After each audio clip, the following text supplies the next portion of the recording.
Good morning. Today is 20th of April 2025 and we are going to be racing today. Today we're going to be racing at Sale. This is in Victoria. This track is in Victoria. The ground reading is good.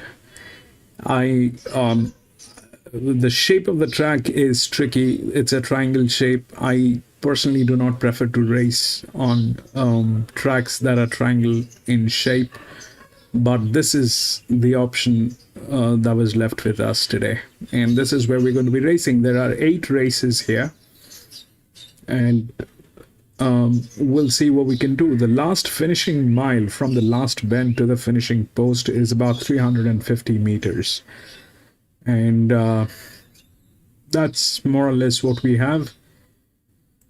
Welcome to Grandstand, and we do horse racing 5 days a week. And we do that in 2 steps. First, we try and identify the best horses through physics, mathematics, a little bit of understanding of horse racing. And once we have identified the best horses, that's when we take a look at the horses at the paddock when we get the live stream from the paddock or the gates. If we find that all the horses that we have chosen are all looking good and good to go with, we stick to our picks and place our bets. But if we find that there are better horses or there are circumstantial changes, we often step out or make changes with our bets. It's horse racing, so we need to be vigilant. We need to be making decisions that are worthy and in favor of us, and that's exactly what we try and do. So I've got 3 tabs open in front of me. The first one is where we get to see the races. The second one is RaceNet, where we take a look at the odds and the scratchings. And then the third one is a new one, which is called PalmerBet. This is something odds once I have a little clarity.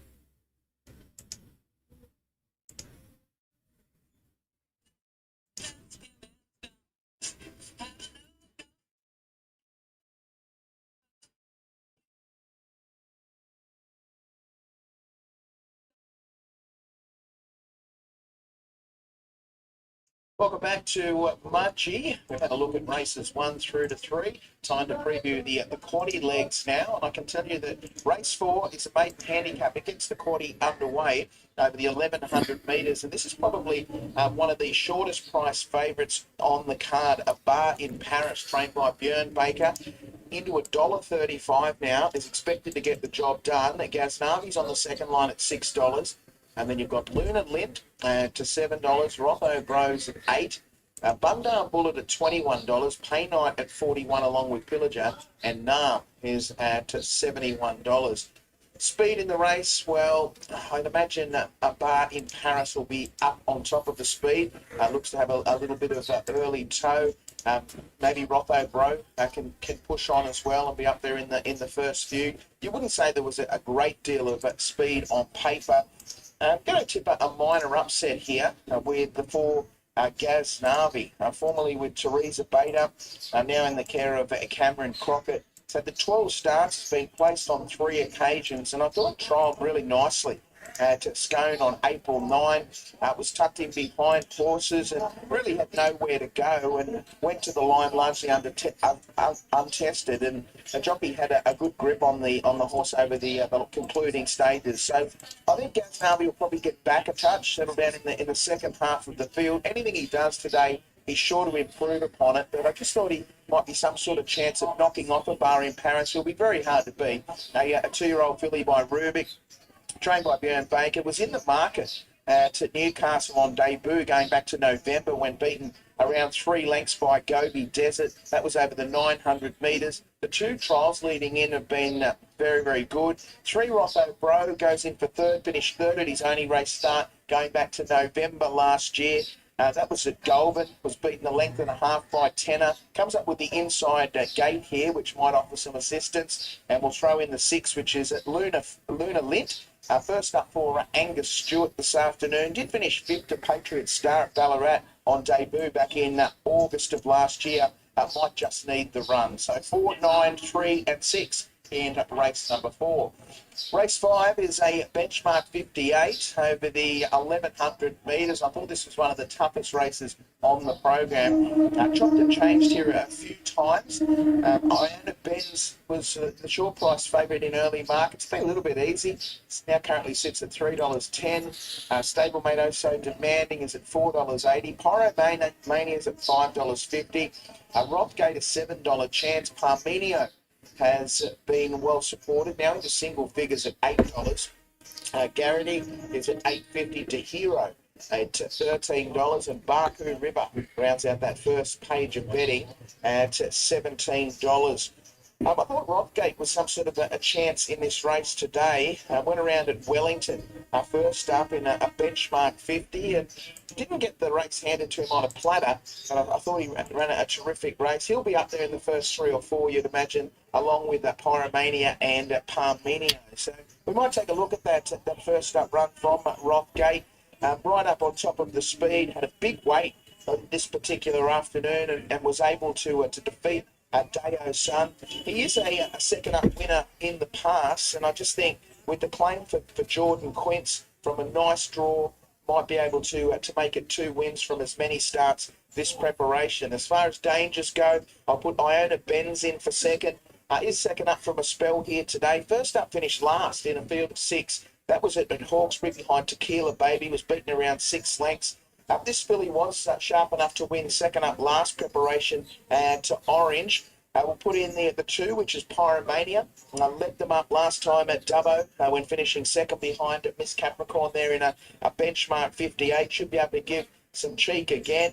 And Oh So Demanding, first up today, did finish second to Nowra when resuming last preparation and has trialled really nicely a couple of times recently. So 5, 1, 2 and 8 going, looking for a little bit of value with Rothgate there in the second leg of the quaddie. Race number 6 is a class 2 over the 1200 metres, and the favourite is Ritza, a pretty smart customer who I thought was one of the better bets on the program today. Was around about $2.30 at last check and still is. Dion is at $5. You've got Newsbound at $5.50. Foxwell's in commission at $6.50. Ty at $8.50. Crook is a $15 chance. Shape looks over the odds at $17, and Russian Arena is at $34. Speed in the race, well, there's a few here that like to go quick. We've seen Ty race up on top of the speed. I think Crook will probably be up there as well. Ritson, the favourite, won't be all that far away, and even Big Dion, he might be able to push on as well. I'm going to go with that Ritson on top. This one, the 2 from 7. I just think looks ideally placed today. Last start finished 4th at Musselbrook. That was behind Merchant Gold. It was beaten around 3 lengths. Now, we saw Merchant Gold come out yesterday and win impressively at Eagle Farm. So Ritson's had a little bit of a recent form upgrade. I think should be able to sit in behind the leaders and chalk up win number 3. I know that's an opinion on Ritson. And if he's going to live up to his early potential, I would expect him to get away with this race here today. 7 Newsbound goes in for second. Placed both runs this preparation. I thought there was plenty of merit to the performance there at Musselbrook last start when finishing second behind Viaville. That was on the 14th of March. Now, she's an improving type who should be able to hold form and run well again today. 9 Ty was too good for her rivals. First up there at Canamble. That was actually her first run for new trainer Clint London. She looks to have plenty of upside. I thought the White Gate was the only real negative, and I thought Crook has to be included as well. Around about a $15 chance today. I think she's a little underrated. She toughed it out well at Wellington last start to defeat Miss Piero. Now shooting for 3 on the bounce, and I think she can perform above market expectations. The chances don't stop there. 3, 7, 9 and 12. On to the lucky last, race number 7 for the benchmark 58 opening at the 1400 metres. And when you're talking about open races, this is certainly a very open affair. It's $5.50 equally at the moment. Commando Jack and Artelamar. You've got Check Your 6 at $6.50. Mercedes at $8. Tommy's Girl and Shutter both assessed at $8 chances also. Stockholm at 10. and Tabernature is at $12. Speed here, well, I think Stockholm will probably go forward. You'll have Tabernature up there. Artelamar is another one that likes to race up on top of the speed. Even a horse like Benzita might be able to be up there in the first 4 or 5 as well. I'm hoping that there is a genuine tempo in this final event, because the horse that I'm putting on top here, I imagine, will probably settle down in the second half of the field. I speak of a Fancy Garter, who I just think is building towards a peak performance. This will be her third run back from a spell this afternoon, and I really like the way she found the line at Orange last start behind Fimazoo. I wasn't beaten all that far. Right, this is the first one here. It's a maiden race. If we look through the odds, it's 11, 5, 6, and 9. 11 is the favorite, 5 is the second favorite, 6 and 9. Now, if we look through the rails,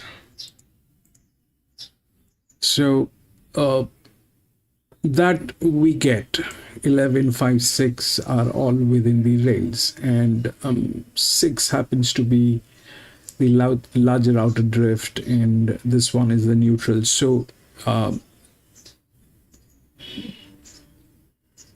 it looks pretty much like that. It looks pretty much like that. 11 should win, 5 should get the second position. That's pretty much how it is laid down. But the problem is this pressure on this horse, though it has a very good jockey, this pressure is based on one race. It's just got one race, and it's a 296. So, and it's in very good hands. It's not it's in probably the best hands here. So that's something that is there. So there's nothing to worry about this. We've got some strong indication on that. The physics is on 11. So that's that. Now, the other things that are possible other than 11 and 5. So look at like that. So the 9 is well within the odds, and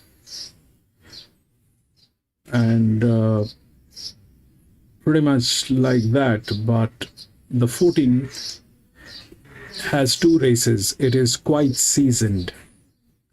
This one has 2 races, and this also has one of the best jockeys. All that is there, and we'll see how it works. We'll see how it works. And the thing is, it's the first race. I am not going to get involved with this one, anyways. But we'll see. 11 and 11 is the favorite, 5 is the second favorite, which is the neutral. Neutrals generally do not win, but if we look at how the pressure line is, the odds probably right. So that's that. The odds probably right. The only thing that might happen is the 6 with the drift getting into the second position. So,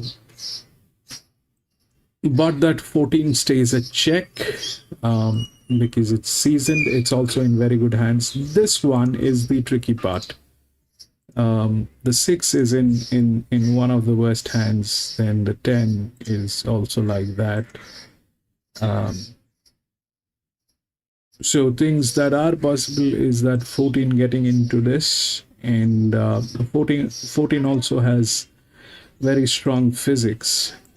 So the 14 is quite possible that it might get in, and if the 14 gets in, then the 10 is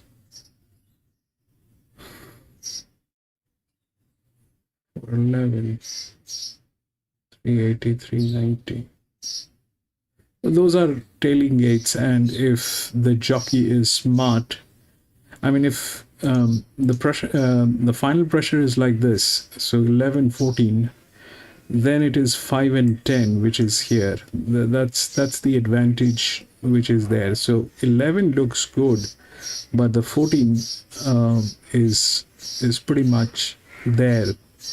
For some reason, if the 11 fails, because everything is based on just one race, the pressure is huge. The pressure is huge. It's based on one race. So if that happens, then this gets in. It's, I mean, ideally that should not have. I mean, it's horse racing. It's very. It plays very weird at times, and especially at places like Sale and all.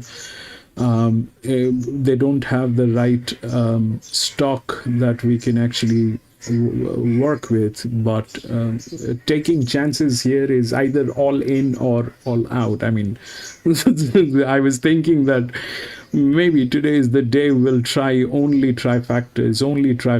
Either we get it or we don't get it. That's what I thought I'll do. Let me know what you think about it. I'm going to set up a poll on that if you want to do that, because these are the tracks where they're like the wild west. They're like the wild west. There's no consistency on the quality of the horses. There's no consistency on the teams. Everybody is in. Everybody is trying their luck out here. So we'll see what happens.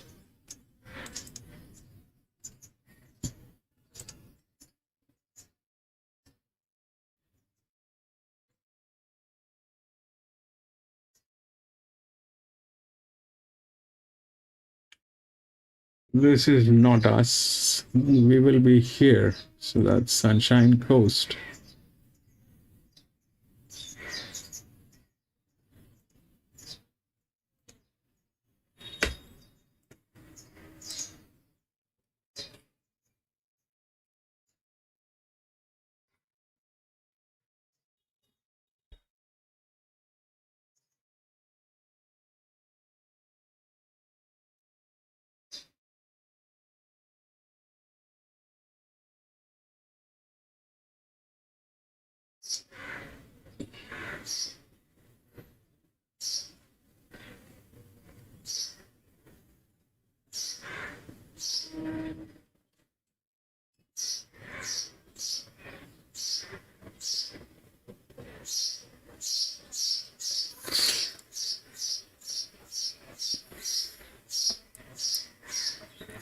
Massive scratchings in most of the races, so things are anyways tricky.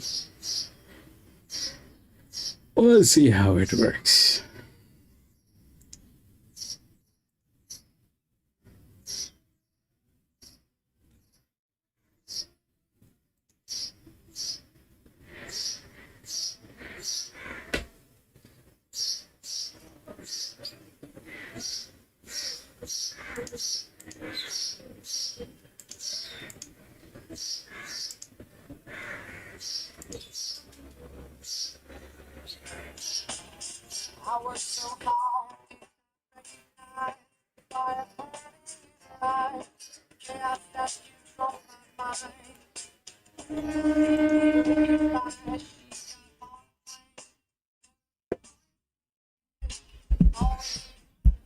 Welcome to Sunday racing out the Sunshine Coast. Runners are in the yard for race number 1 to maiden handicap over the 1600 metres.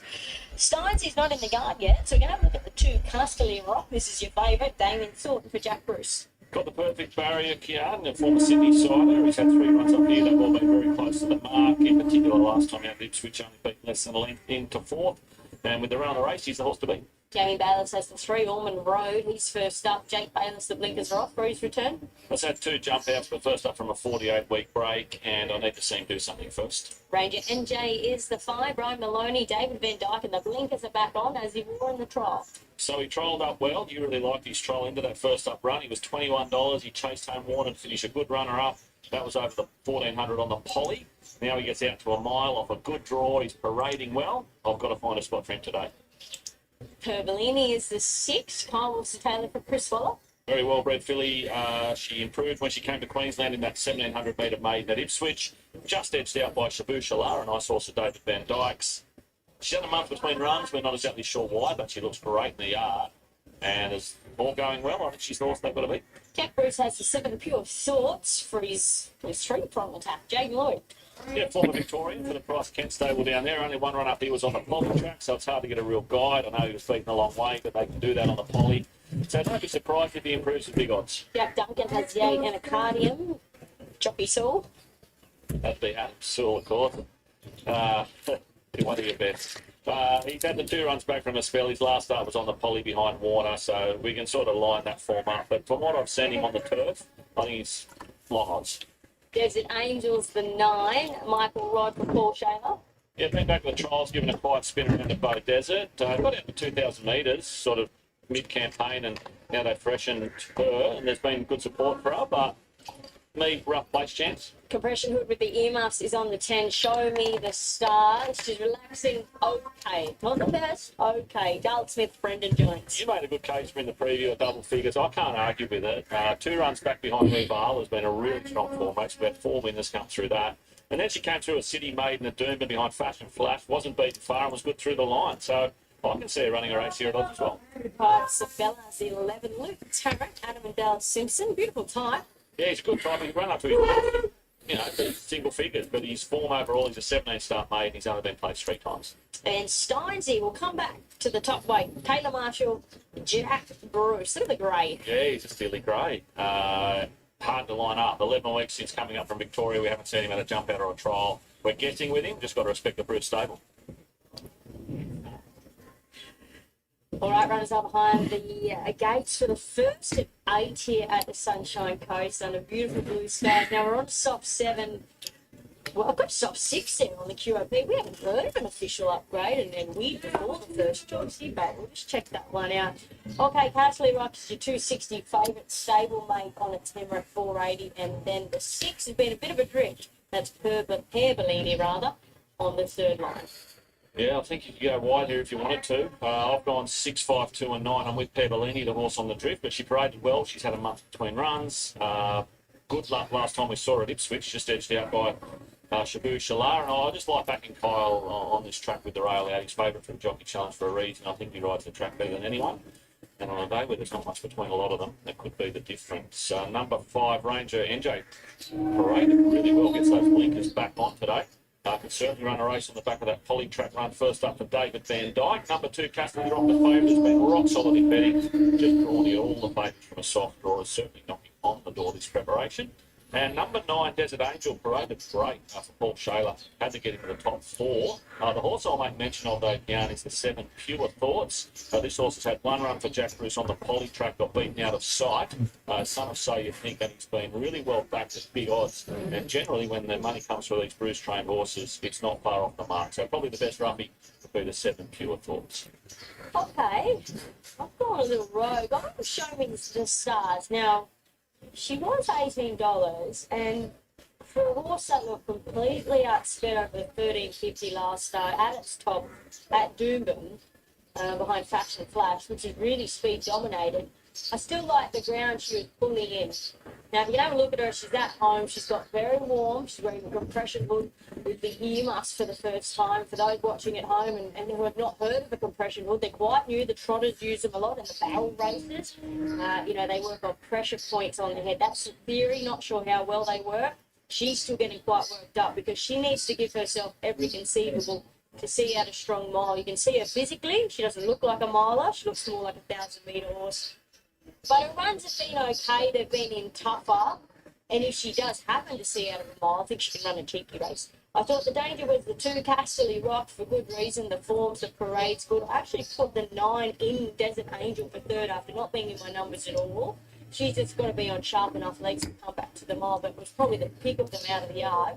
And then I had the 5 in Ranger MJ. Loved what it did first up off of a nice trial. And those blinkers going on, David Van Dyke, it's a real master stroke. 10, 2, 9 and 5. Thanks for that, Kian. Castle Rock has been backed 260 into 240. You can see there with tab 6 at the moment. So the favourite is meeting with good late support from that perfect draw. Jack Bruce, Damien Thornton. Jack's got 3 runners here.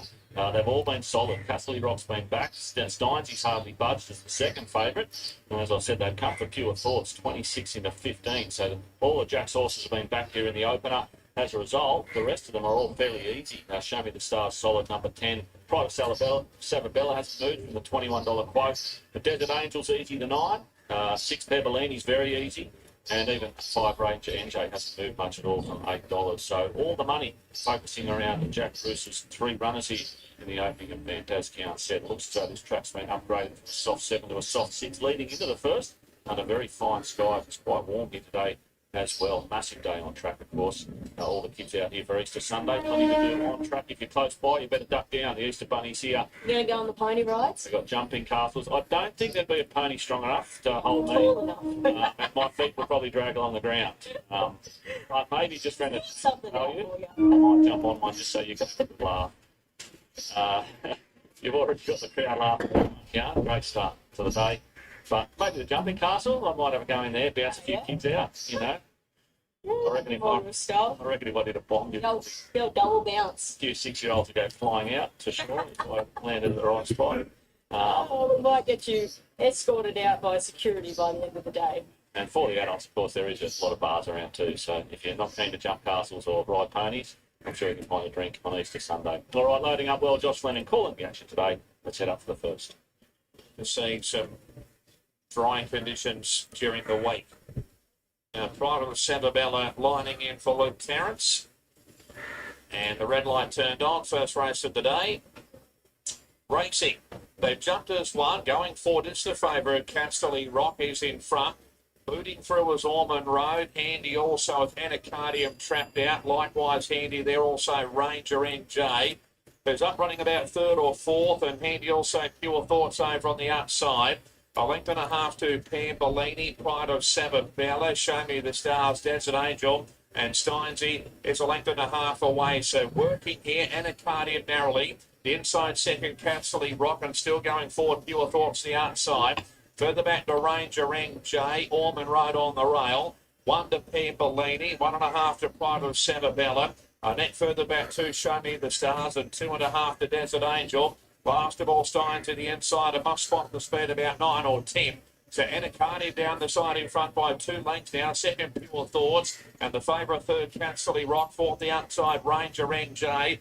They're clear at the moment from Ormond Road. Pam Bellini trying to make some ground wider out. Desert Angel. Likewise, Show Me the Stars. Second last, the outside, Pride of Sababella. And Steins is last of all, but they jam up only 4 or 5 lengths first to last here.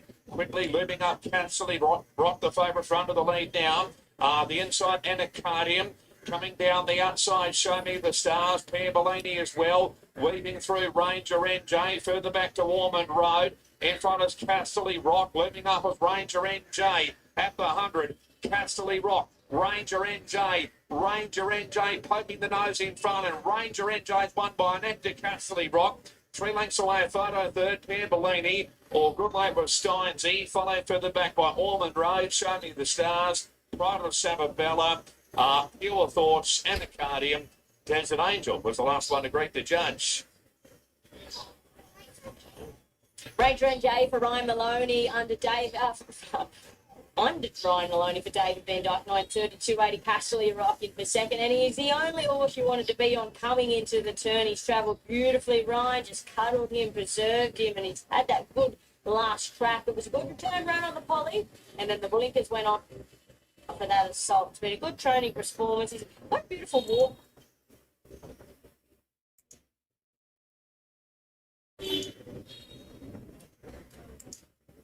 Bellini 6 on for third, and then Steinsy with a bit of late work grabs a 4. 5, 2, 6 and 1. Paul Joyce going to catch up with David Van Dyke. I will, Kian, when I find him. He's definitely here. We saw him earlier this morning, but he's not here at the very minute. You'd be happy with that. He's only had the horse for 2 starts, as you mentioned, and backed up that poly track run with a beautiful Ryan Maloney ride there today to arrive in the nick of time and run down the favourite. And Ryan sort of made the decision there at about 600 not to go when Damien Thornton pushed the button on the favourite. He just sat back and waited and got the last shot, and it proved to be a winning move. Per Bellini and Ranger NJ got into a bumping duel at the top of the straight, sort of knocked the stuffing out of both of them for a while, and it appeared as though We should start now.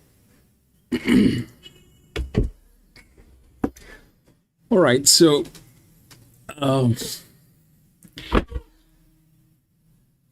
if we want to club, so there's a strategy that I used to work with, and people hated it, especially PC. And what I used to do is I'll share, and so there's a thing called buyout. So buyout works. I mean, don't. There are a few things that I'd like to mention before we get into clubs. So clubs are never forecasts. Clubs are never forecasts, and never trifectas. It's only queens. All right. So it's only queens that I used to play at one point of time. If you go back and check the older videos last year, only queens, and that is what I have been doing for a very long time. So the way it works is I used to have 3 bets, right? 3 bets. How the 3 bets work is like this. Let's say there are like in this one 11, 5, 6 and 9. That's the odd. So I mean, since I have a hunch on the 14, so what I used to do is I'll put 11 in the middle, then 5, which is the second favorite, 5, 11, and 5, 11 and 14. So these are queens: 5, 11, 11, 14, 5, 11, 11, 14, and the coffee money is the long shot. So we're not going to play long shot. If we do play in this one, we'll just go with clubs in case if we want to do that. But we'll see how it works here at sale, the first one, and then we'll see how it works. And coffee, generally the long shot here is probably 10. The long shot is probably 10. All right, I'm not putting any of these bets. I'm out. But that's the way I used to play at one point of time. And the results you can check in the older videos. We have played here on the same style. We've played most of the tracks in the same style. This is where this is when I was collecting the data and sorting out how things needs to be. But this is what I used to do. So the favorite is in between, then the second favorite, the one that you think is the superb horse, the one that you like, and the coffee money is the long shot. Coffee money is independent. This doesn't get clubbed. And this works best on tote. If you're on standard, this will be expensive. This works best on tote.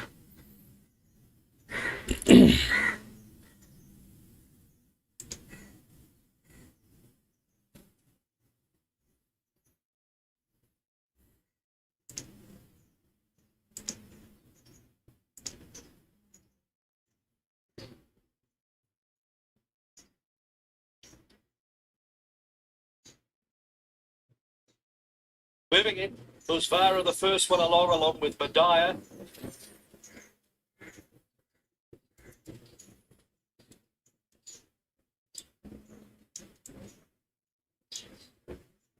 Good on you, Matty and BC. Nice to hear your voices. Yes, welcome everyone to Sale Green Bottle Racecourse. Beautiful, picturesque track.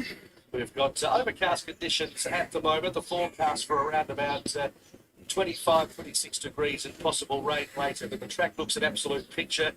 We've got a good 4 railed through for a really good Easter Sunday here at Sale. So the odds-on favourite, Medaya, just about ready to go. That's all in the timing, goes into the stalls, and the first about to get underway. Over 1,400 a maiden, and away they go. And Medaya towards the inside was one of the better ones away. There's Straz and Pickles from the outside alley, driving across to lead the race. The Fox Sisters, Kundakara, not too far away. Medaya fourth the inside. A length and a half all in the timing, and they were followed by Next Lucky Diamond on the rails. About a length and a quarter, Usvara, and Diosa is at the tail of the field. Straz and Pickles is the leader. To the side of the course now, the 950 by 3/4 of a length, the Fox Sisters. 2.5 Kundakara third, a length away Medaya the favourite fourth the inside.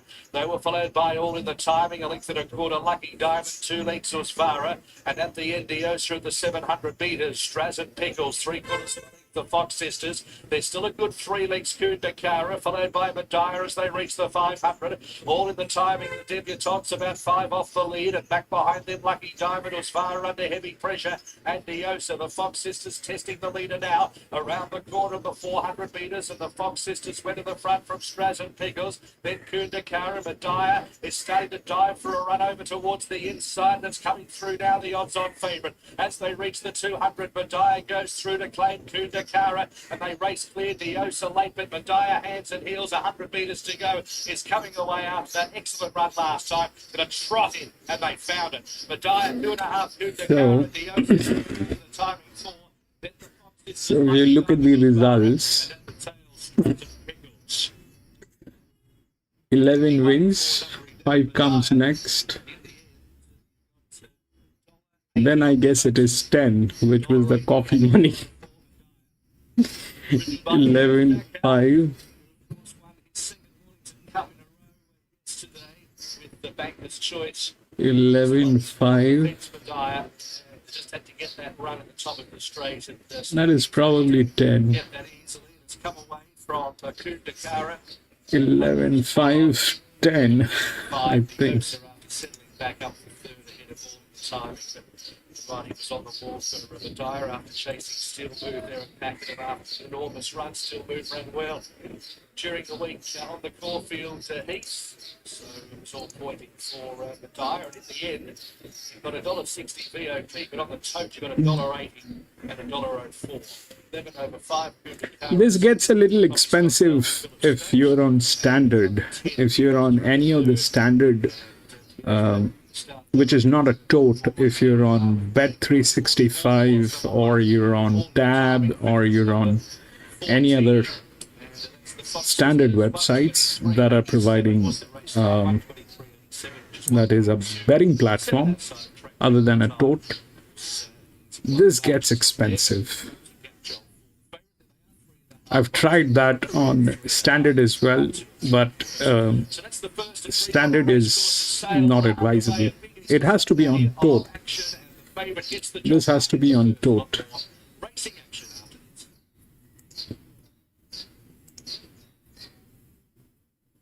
Relays 3.5 by 2 3/4, 123.87, 11, 5, 10 and 1. 10 and 1. 5, 10 and 1. 5, 10 and 1. So what happened is 11 was the favorite, it delivered. 5 was the second favorite, it delivered. 10 was the long shot because of the maturity. 14 I did like because of, because of the stuff they had. But that's all that we had. But this one failed. 11 and 5 did give us a queen, and the 10 was the coffee. So this is something that we have played. This is the buyout. This is the buyout. Generally, it doesn't backfire, but at times it does. It's not always right. I stepped out of this because all my friends, they play here. They work very hard to get the win. They work very hard to get the win. And this is a shortcut. So I stopped doing this, but that's a strategy. Anyway, we'll see how many people actually think we should go club today.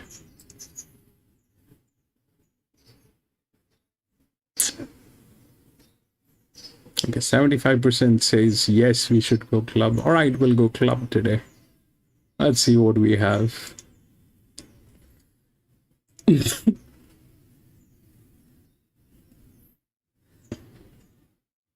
All scratched. Second one. 2, 7, 14, and 13.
It's still not updated, but yeah, disappointing. The meeting has been postponed to the state of the track, and it's really disappointing for everyone concerned, all the trainers that have brought horses here, owners that have paid their horses to be here, the jockeys that have made their time, patrons that are on course. It's Easter Sunday. People are making their way out here on a day they'd love to be sitting at home and spending it with their family. But unfortunately, the track has been deemed unfit by the riders riding here today. In fairness, I ride here at 11 o'clock good afternoon. I walked out on the track. I had my fears that we would be in a position like this. I have never been to stall and walk this track previously, but there were significant sand down on the inside, and the track was breaking up and just my boots going over it, let alone 500 kilo horses as well. So leave that up to the Racing Victoria to decide what happened in the meeting, because at this stage it's been postponed, not abandoned. But extremely frustrating because still people on their way, making plans to be here, jockeys that are basically turning up, not even getting out of their car, returning home, floats are arriving. There's so much logistics to run a race meeting, and for it to be called off in this manner on Pub Day is also to Sunday. There's a lot of them that are on time representing drivers, hoping to make it as we speak right now, for the still years ago. This is the biggest money still up for the club. They get there's going to be attendance. There's so many things in there. It's usually disappointing from that perspective. And they were really trying to piggyback on the back of out and the whole momentum that's here in the town. So for the meeting not to go ahead, very disappointing. But also going to be all day, Matty, because we'll be hosting the action for the rest of the afternoon on racing.com. We still do have races on sale, and we do have races on canola. So make sure you don't switch off. We'll be bringing you all the way to Sarah. Hopefully, we find a few minutes to keep the spirits high. They're just on that, yeah. So I want to see in the middle. In the races today, I know it's put up a bit of Canada together to really vision of that. You know, he'd be absolutely shot of this love the series. We're up that far, back the road. Yeah, just really disappointed. We are going to get like the stewards like that, not too far away. Second place, PC. All that was, as we said, the hope of the host environment, as the wet, we're not too sure now, listen, we're not going to just drown our sorrows. We've been through Sunday. Yes, January, you can want to yes, so now we've got those around. One, made us the great day, made us, you got success there with Britannicus who started up like in your stable. It's just such a wonderful day. Yeah, Britannicus was a great horse to be involved with, of part owners, friends. Over the past 5 years, he raced the Bay Carnival every year. He's been retired. He's now enjoying his life down on the Mornington Peninsula now. But, you know, he's winning the Riley 2 years ago. Even his birthplace in last year on Stern Idol was a highlight. I can't wait to get down there. I'll be down there on the Monday, working on the Tuesday. Fortunately, I've got to get back to Melbourne on Wednesday to be preparing for some shows later in the week. But I'll certainly make my presence felt in those couple of days anyway. But you're seeing what you're doing, the hutch fishing. That's usually busting across the. I think I'll probably do it a little more tactical than what Hutch may have done a few years ago. But I'll be enjoying myself.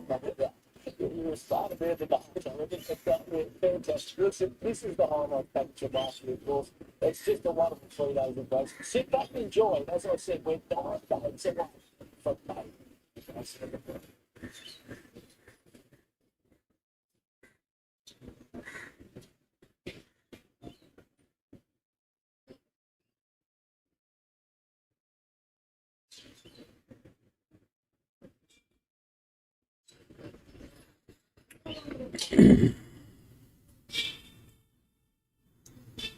Right, this is the second one.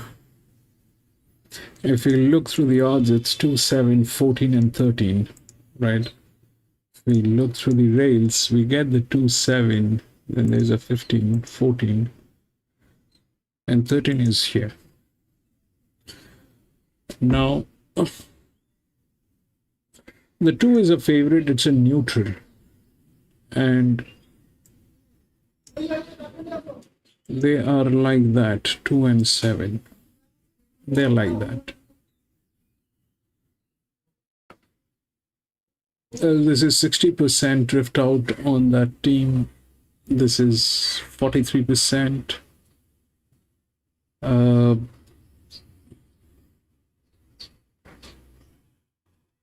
That's more or less the strange thing that is happening here. So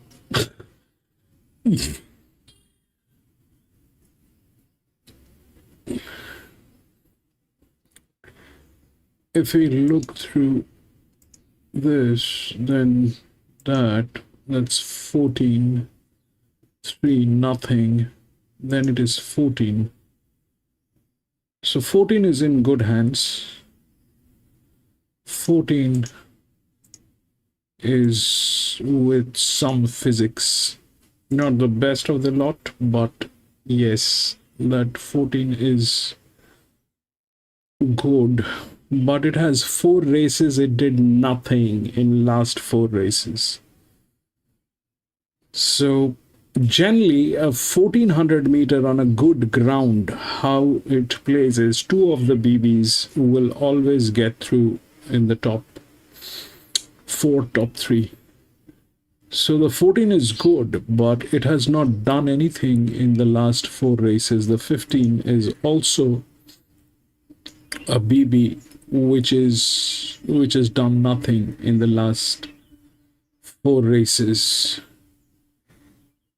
That's a lot of pressure. The one which is with one of the best jockeys has 14 races. The score absolutely is disastrous. Then all that is happening. So I don't know.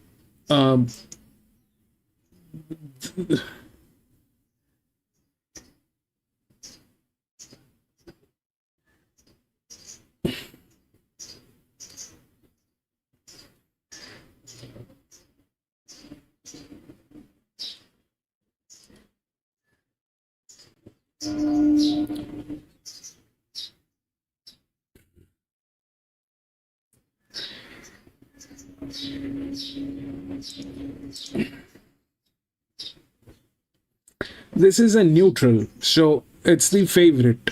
Okay, but it's with one of the most disastrous jockey. This one is with one of the most disastrous jockey. Okay, and that's what they have been doing so far. That's what they have been doing so far. I don't know why that thing has been. What is that doing? 7. I mean, I'm out. Out. No club, nothing on this. Out.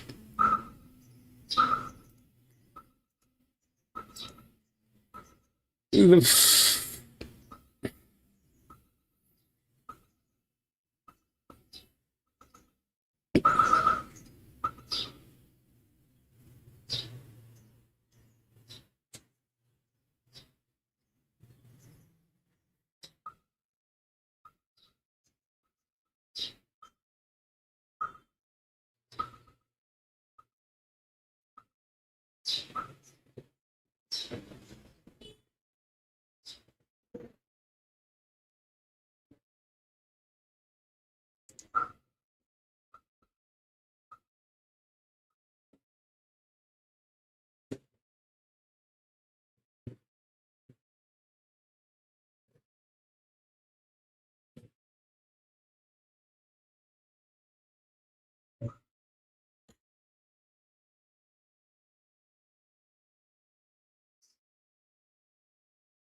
There are a long shot in this one.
Lewis, welcome back, Lewis.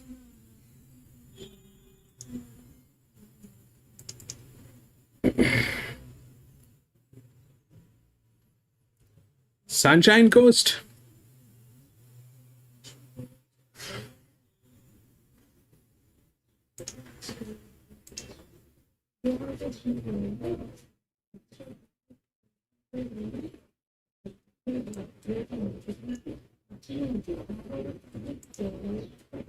The farrier out there, so he'll take charge of that, Kian. In the meantime, we'll have a run through the market before we give out a late mail.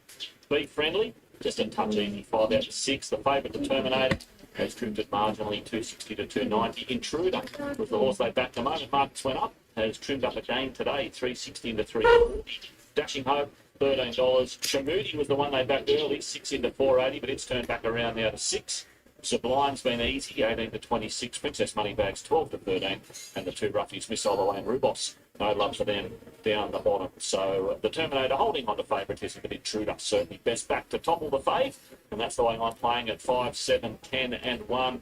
I like the way the Terminator has drawn barrier 1 first up as a gelding. He's been given 3 trials. So David Van Dyke's put the work into him, and Ryan Maloney should be able to use that barrier with the rail out 7 metres. He's shown good pace at the trials. If they want to lead, they can lead. If they want a box seat, they can do that as well. But certainly should be in the firing line for the word go.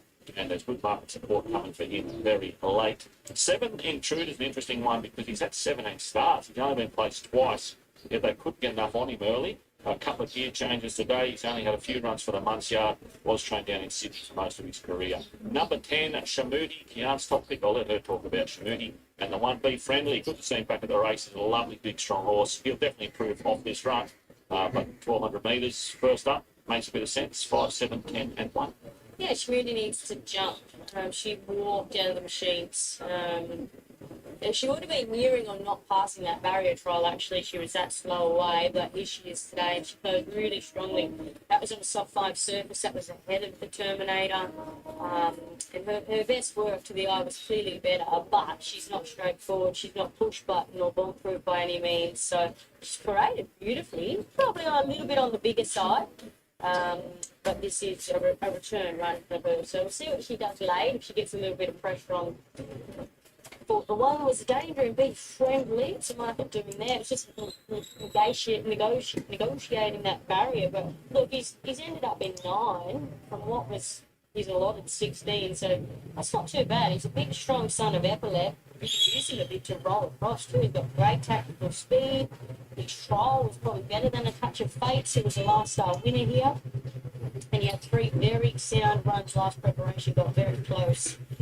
Next best was a blind, and then I had the 5, the Terminator in the favourite. 10, 1, 12 and 5.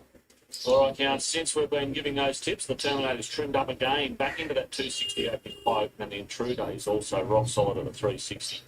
All right, it looks as though the work's been done on Princess Moneybags, so we better head upstairs to John. The Terminator, light leaking away.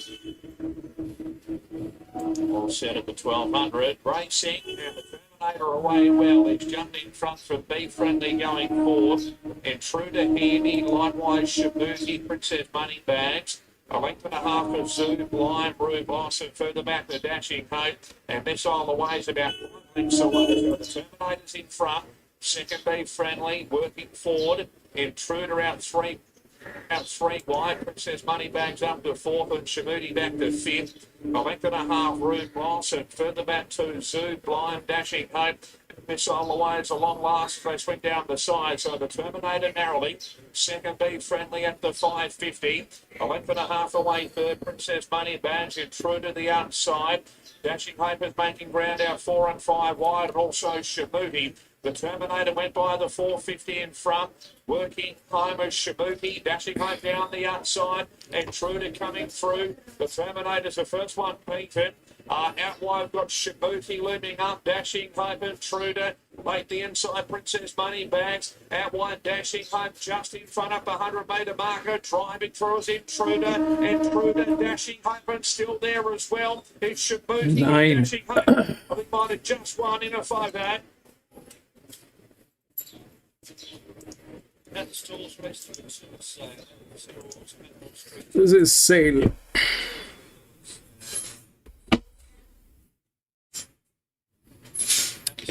I'm out on this one, Lewis. And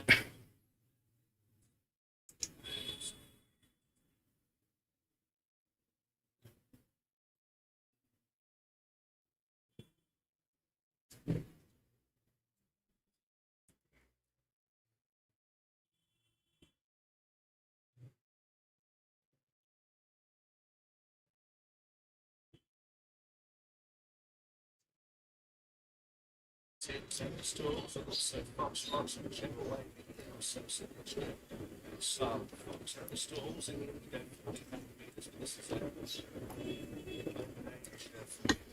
taking the previous 3-year-old. I think it's so impressive.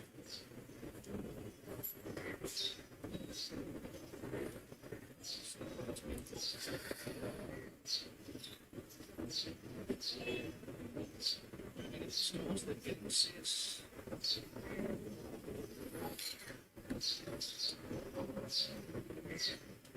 No, I think I'll have it back tomorrow, and that's all right.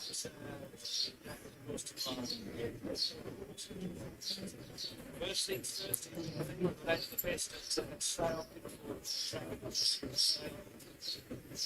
that 16 is an 8-year-old.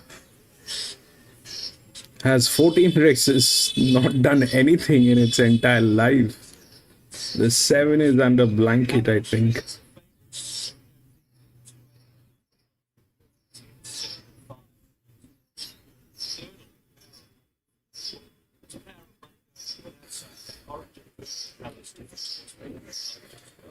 Last step getting set Fox Rocks.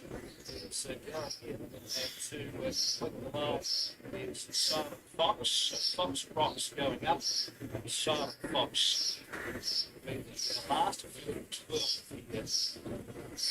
It's made the graph place. It's made 1400.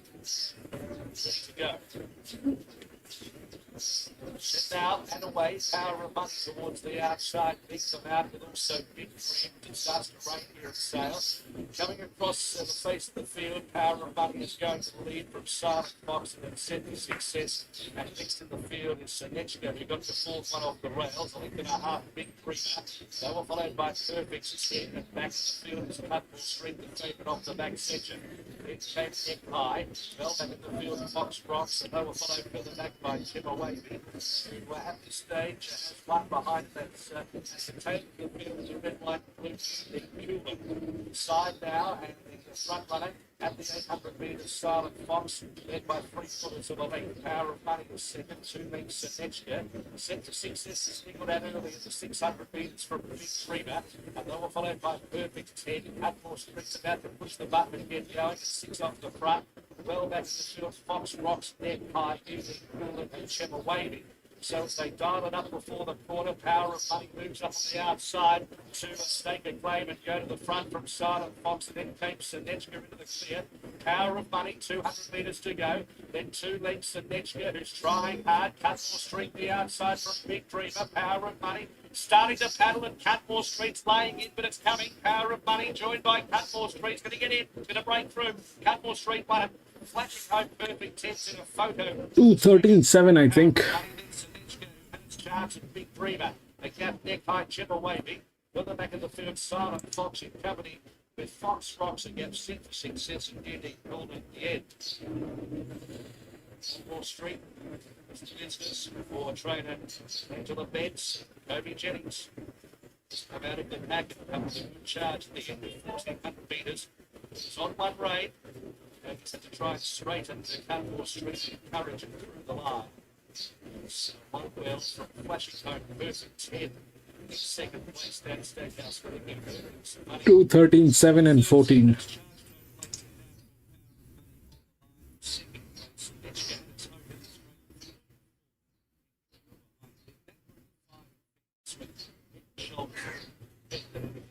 Cutmore Street first.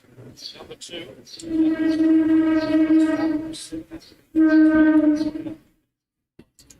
Go to the next.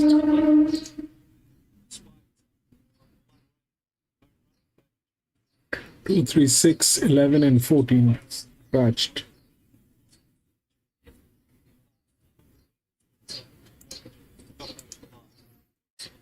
4, 5, 12, and 7. 6, 7, 4, 11. Heading off to the gates here. On come that bit on.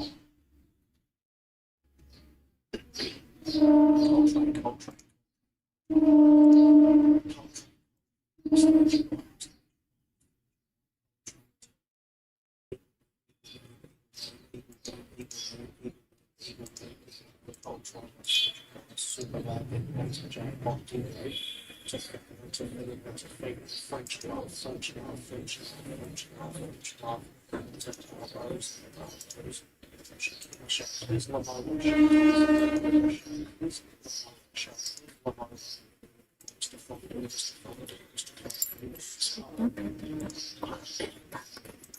Heading to the gates here.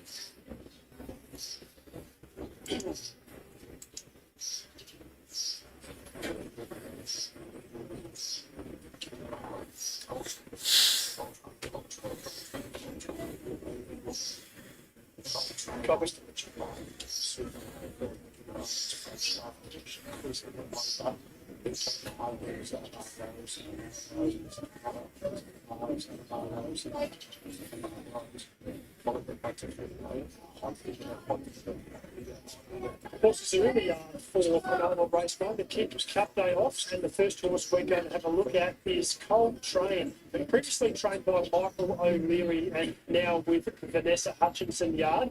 First up from a spell, Coltrane has had a recent barrier trial at Narracourt, where he settled up outside the leader and was just fair to the line on the sub-line riding. He's mixed his distances up to 2,100 metres, where he's actually been placed second. 1,400 first up, not a bad place to kick him off, but he'd need his very best and probably then some. 657 Maji. Four race starts, and the closest he's got to the winner is around about 10.5 lengths. Not easy to tip into. He has been freshened up a couple of months since his most recent run, but that was at 23 lengths last. So happy to go against past the large by for now. Mr. Froggadoo, horse number 3, another horse that hasn't set the world on fire. And indeed, he's been beaten over 12 lengths at each of his 4 race starts. But interestingly bred by a horse called Profile in Style, who was a coloured pleasure horse who was registered as a thoroughbred. Interesting to see what he does, but not on short. Eagle Moon, horse number 4, a much better run at his second race start this summer of impending, was able to get up on the speed and lead. Went a couple of lengths clear on the home turn, and Fancy Shoulder was the only horse that got past him. I thought there was a lot of merit to that run. Brooke King's been in good form. She takes the ride. She rode 2 winners yesterday at the Clare meeting. I think he's a leading chance if he can run like he did last start. Horse 5, Hot Ego for Sarah Robbins, comes into this race first up. He's had 2 runs going back late last year. The better one of them was probably the second one, where he's beat 5 lengths as phenomenal on a heavy track. Recent trial and jump out form has been just plain. Maybe he'll need further being by preferment. Horse number 6, Super Lad, will start favourite, and I do grant him a very good chance. What he has to do is run the 1,400 metres out. He's been getting up on speed and running honestly, and he does come out of stronger races. Last start, just not worried out of it by birth late in the race after leading there. That was 1,100. He goes up to 1,400 metres. If he can run the trip out, he'll take a lot of beating. He'll look to work forward from that wide gate. Horse number 7, Tofino, for Ron Daniel and Trish Stanbury, comes into this second up, and he was a much better run first up when he ran third to take a kick over 1,400 metres. He's liable to be fitted for that, and he stays at this distance range. Since that first up run, he actually has gone back to the jump outs at Murray Bridge, where he placed second after leading that jump out up. It didn't completely surprise me that he ran so well at 100 to 1 at his first up run, because he had won a jump out prior, and I think he's one that has got at least an each way chance. Horse 8, French Love for Anne Blackburn, makes the trip over here to Penola. Beaten 6 lengths last start at Narrowbourne was a play down, but I thought her previous 2 runs were Hopefully a little bit later on as well, I believe, maybe after race 5. Super late start because the first 240 into a Boom! Viewers.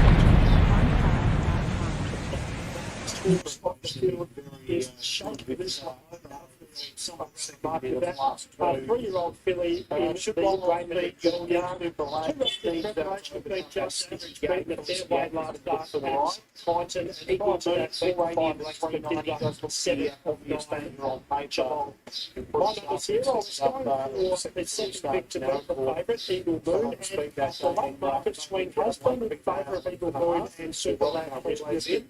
I put Super Lad into the second. Tofino, I think, has got a definite each-way chance at least. His first up run was much better than what he'd done previously. And horse number 12, Shakes was Lamova here today. 4, 6, 7, very strong for me. Straight across the track. Hopefully getting a good run up on speed and producing what he did last up at Narrowbourne, which was a far better effort. It's around about the rain shower at the moment seems to have... Dowes, welcome back.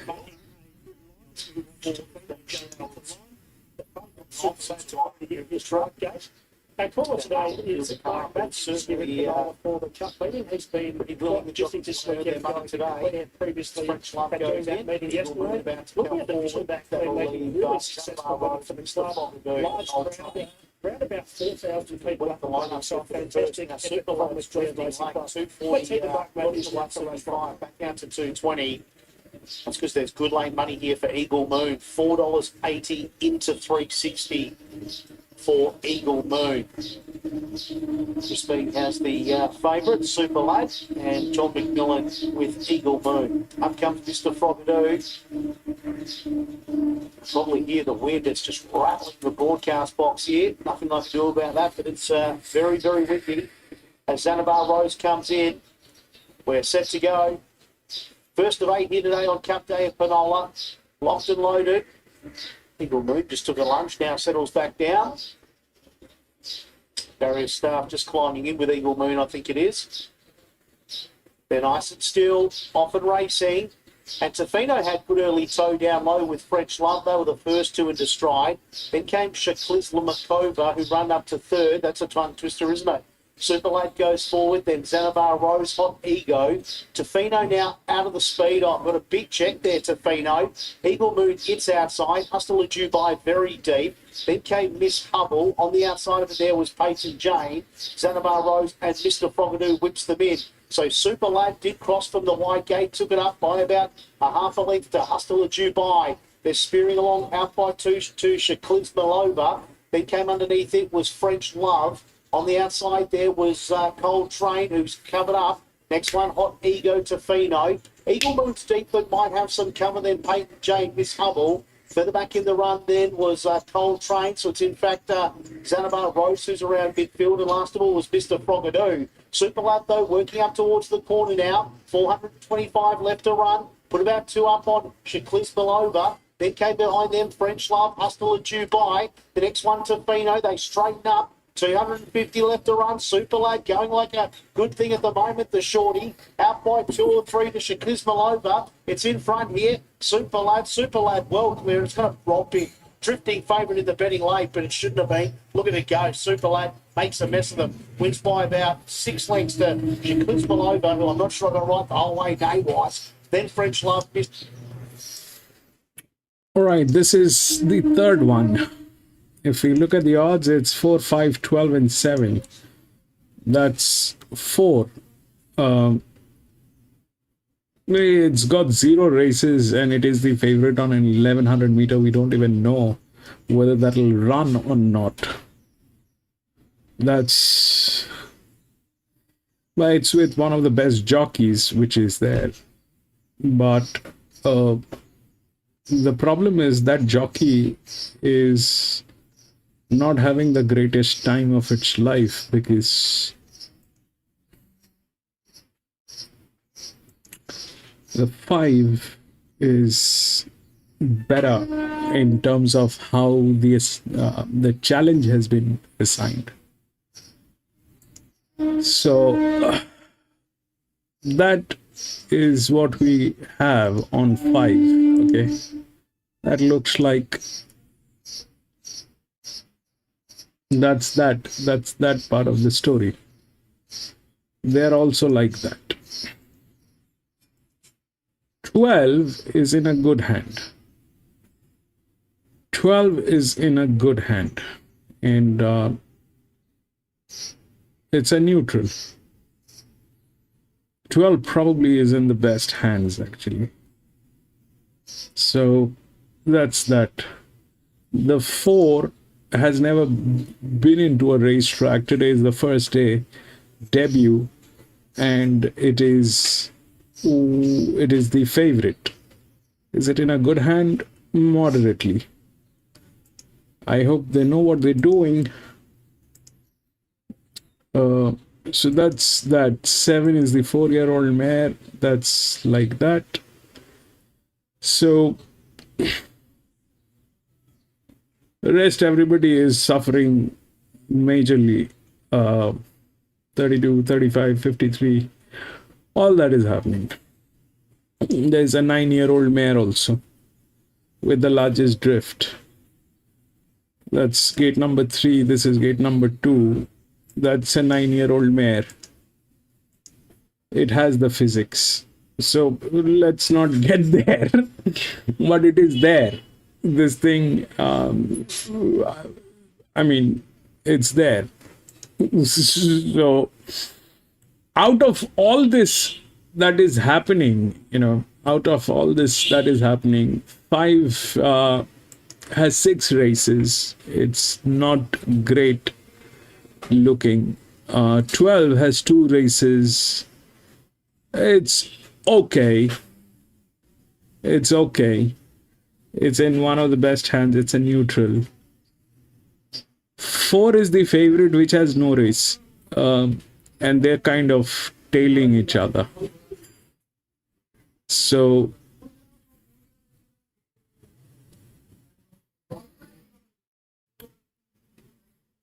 even if we have to take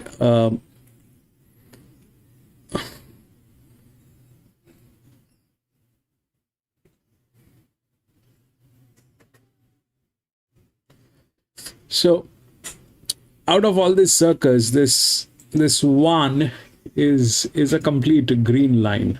Okay, this one is a complete green line. There are this it's got one race at least. It has been to a racetrack. And if we look at the appreciation on weights, Lewis, first let me apologize, my friend. Yesterday you were screaming about that 4, and somehow I overlooked that. You were screaming about that 4 from the beginning, and we were talking about 5 on the last race.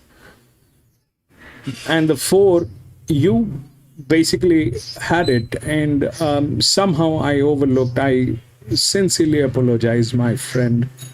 Yesterday was that. So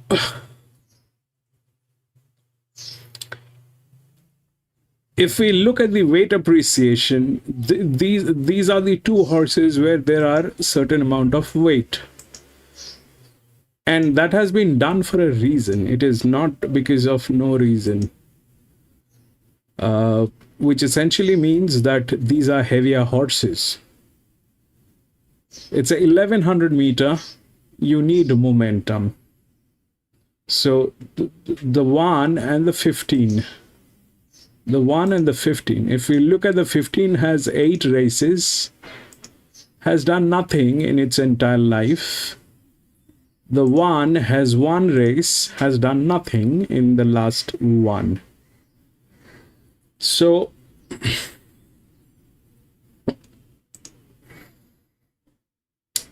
see, there's absolutely, this is disastrous, and that 4 is a gamble anyway. We do not know whether the 4 is going to even run. It's the favorite. Here, the 4 and the 5, okay, the 4 and the 5, they have been they would have been a neutral in a race above this grade. So chances are 5 and 4. Chances are 5 and 4, or it is 12 and 1.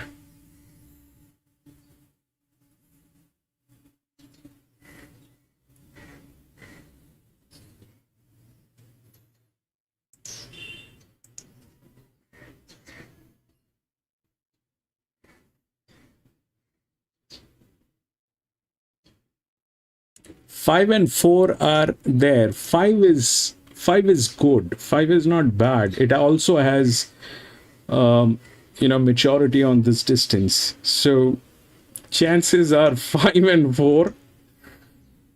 What are the odds? Let's see. 5 and 4, which is the right odd, or it is 12 and 1.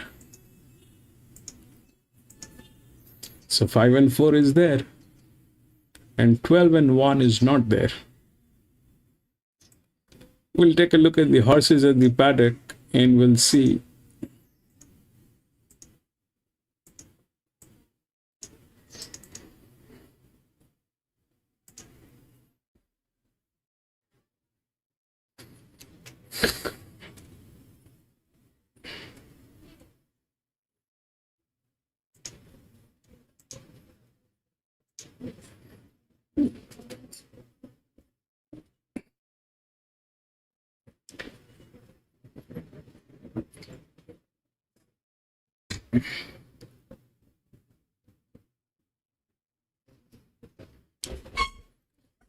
Lewis.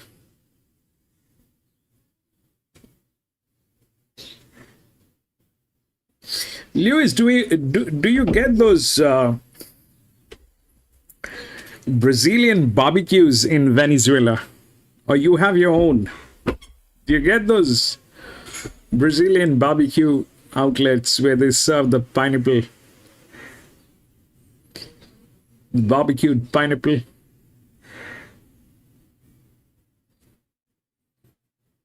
Where all are you racing, Lewis?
Oh, sunshine.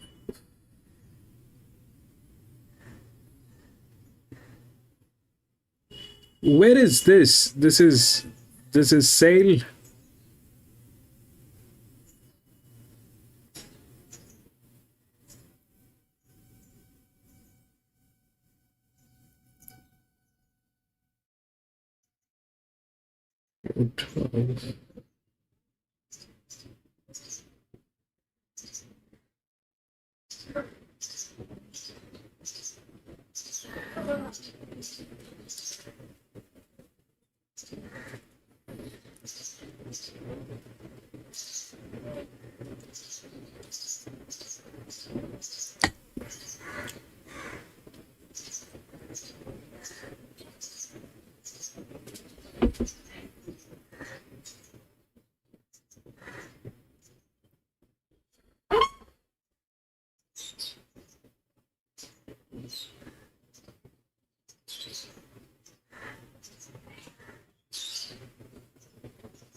Just the fancy cocktails, planes back to 11 countries, there's 2 from down.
Set vision things in, also electromagnetic and also volatile is in the stores.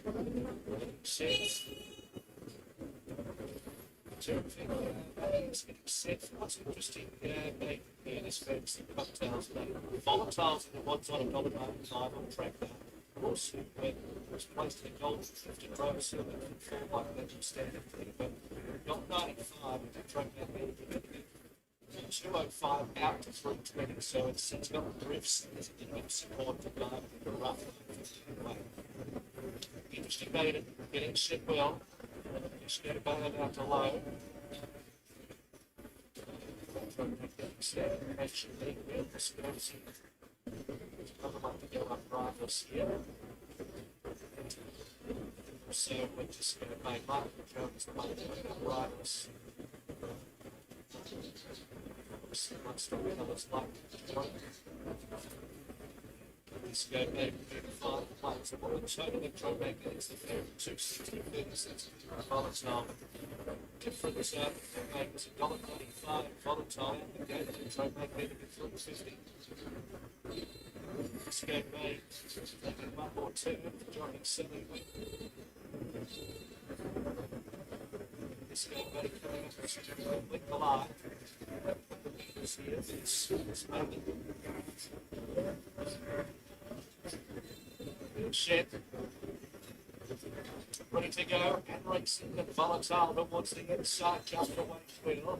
Beginning quickly Disco Bay and also Diamond and Giraffe, and not too far away as Realness between them, followed by Benny Star. On the inside, volatile electromagnetic, looking for the half Sniper Star and Vision thing towards the back of the field. Where there's Smaller Sword and Lightning Joey. So off the rails, Disco Bay and a slender margin as they reach the 625 by a leg to driving through Diamond and Giraffe. Followed by Realness between the length and a half, electromagnetic moves 3 wide around Benny Star and Volatile. Yellow sleeves and cap 6 to the inside. The length away in the field, all the Sun, Sniper, Starlight, Nick Joey and Vision Thing is at the tail of the field. They run the corner, Diamond and Giraffe, then by a length to Realness, then Volatile right behind those. There's enough room, good enough. Further back in the field, Benny Star is running all over the dance floor. So it's Volatile chasing down Diamond and Giraffe as they reach the 100 metres. It's a good battle. Diamond and Giraffe with on the outside Volatile. Diamond and Giraffe and Volatile. They go to win. It's a head bobbing finish. Head down to sink. That's close. Diamond and Giraffe or Volatile again to Benny Star. 5 and 7. The 4 was a bad one.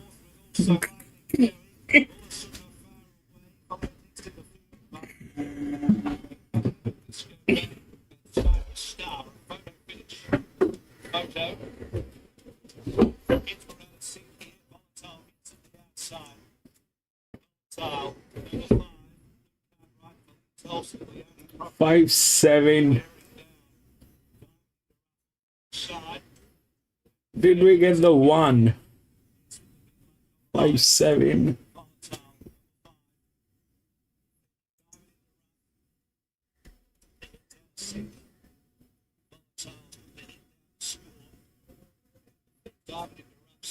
Stand by for third.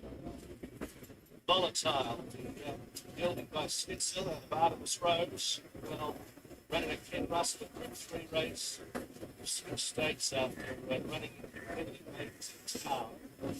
Pulling the outrights to it. This job at the moment. Another winning race today. There's a couple of winners, I think, to go to stand close the win before. Just had to get that clear run. Great volatile.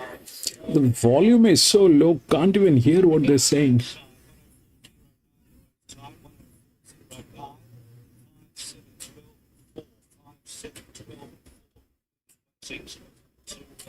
Five, 7, 12, 4.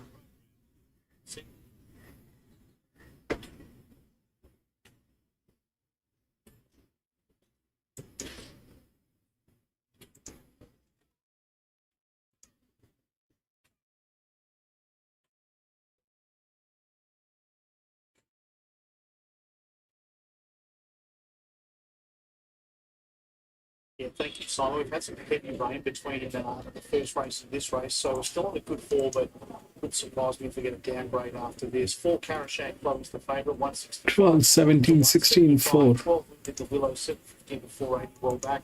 3 Sun Batmos, 550 to $7, and then 3 Real Roses is 14 into $13. A bit of money around 4 ways bowl, 21 into 15.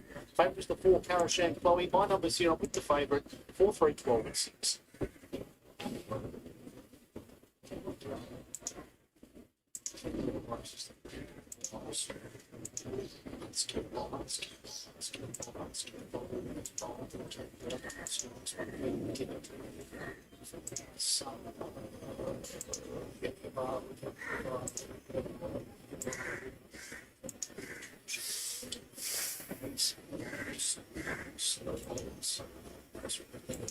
Thanks.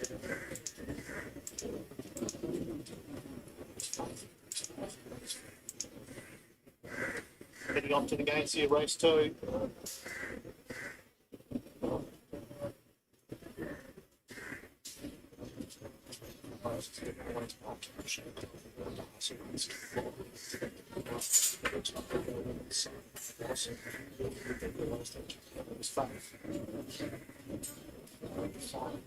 Staying maiden, race 2 at Penola, and the horses are in the yard. We're going to start with one off the roughies. Born to Hustle just had the 2 race starts.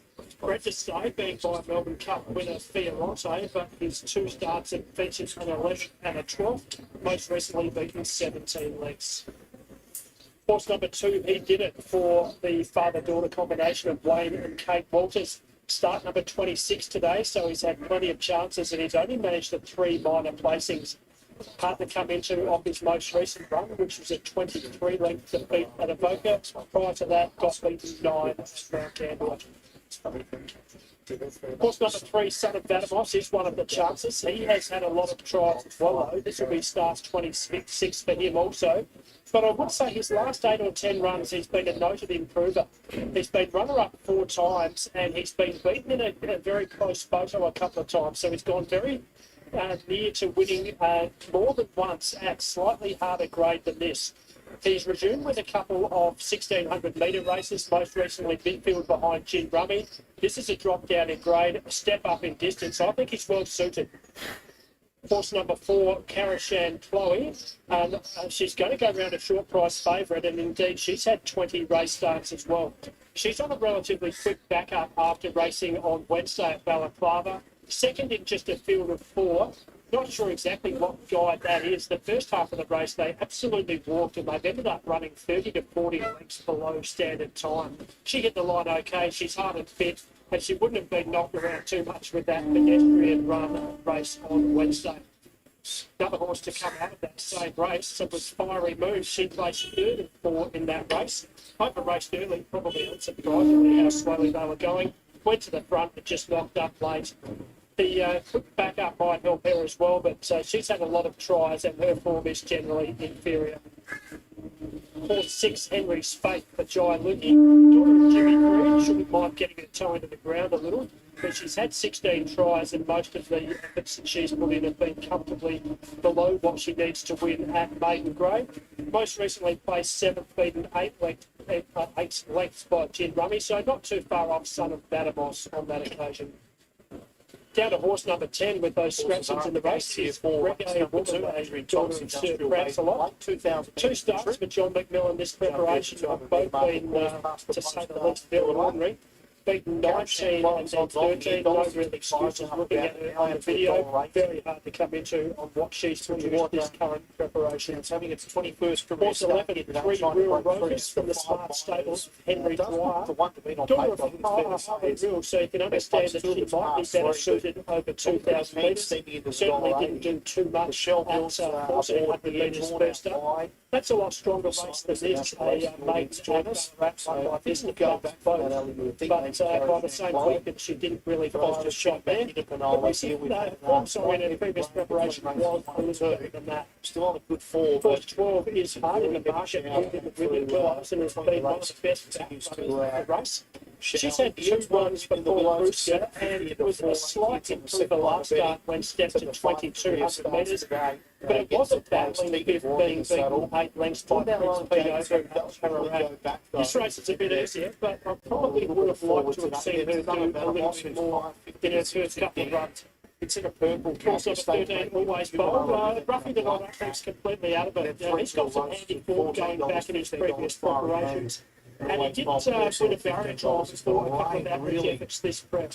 Recent form's average, but he goes better than that.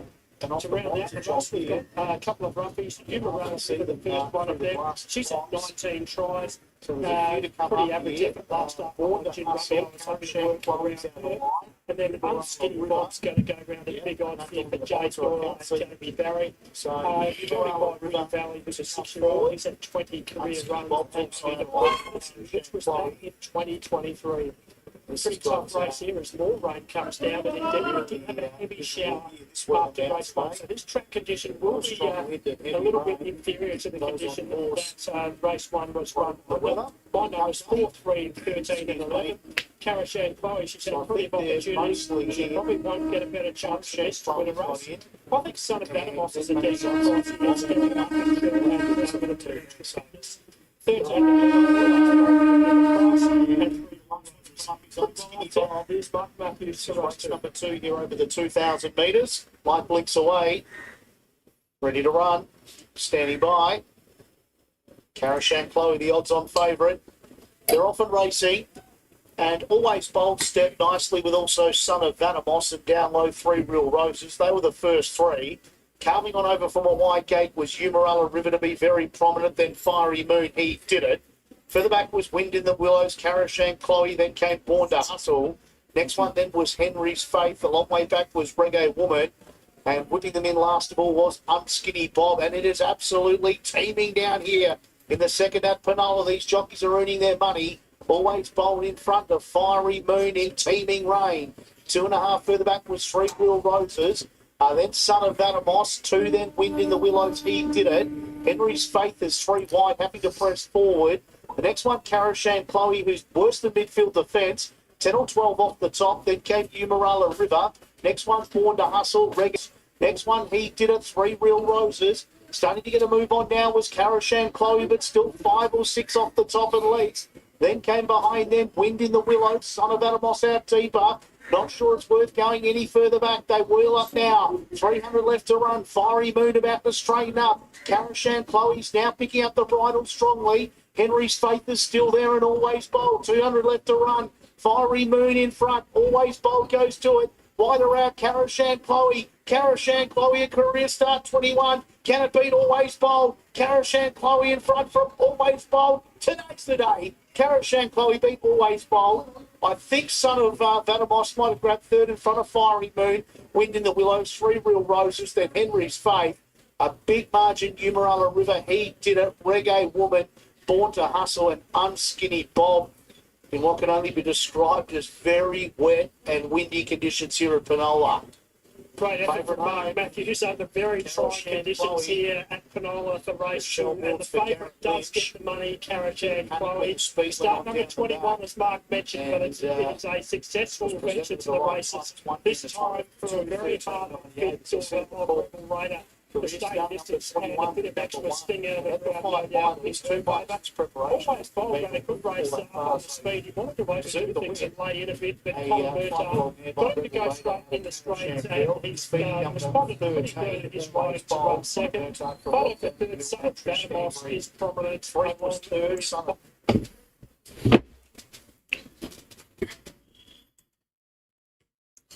Okay, this is the 4th one again. This is a maiden, third up maiden. That 12 is the favorite. If we look at the odds, 12, 17, 16 and 4. 12, 17, 16 and 4. If we look through the rails, that 4 is basically a linear. That 4 is a linear, but it's got just one race. And the pressure is about 226. However, we've got a strong indication on that. 12 is the larger inner drift, but it has been here, done that thing. They are like that. 51%. These people are genius. 17-16 are with the best jockeys, but they've got 3 races. 2 races did nothing.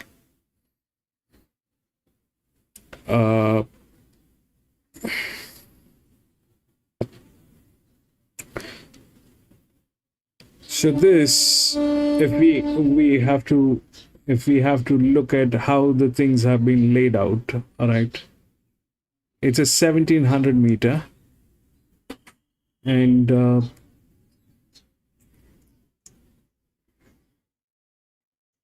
this is a complete pressure line. This is a slightly better jockey. This jockey is absolutely disastrous. This team is disastrous. The other pressure line is here, 5. It's a complete pressure line, which is there. It is a 3-year-old gelding, got 3 races, has done some stuff, not as good as 12, but we have no clue about this team. So that's that, and this is the largest outer drift. This is the largest outer drift. Now,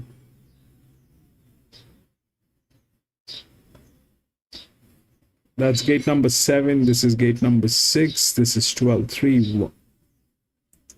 Then we'll have to take a look at this one. 4. 1 race.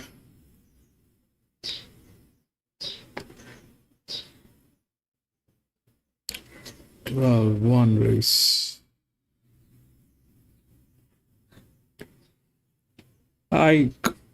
It's mostly playing the odds, so I'm going to be out. I'm probably going to get into the next one. The next one is a benchmark 64. Then we have another benchmark 64. We've got some benchmark races coming up. I'm going to stay out of this one as well.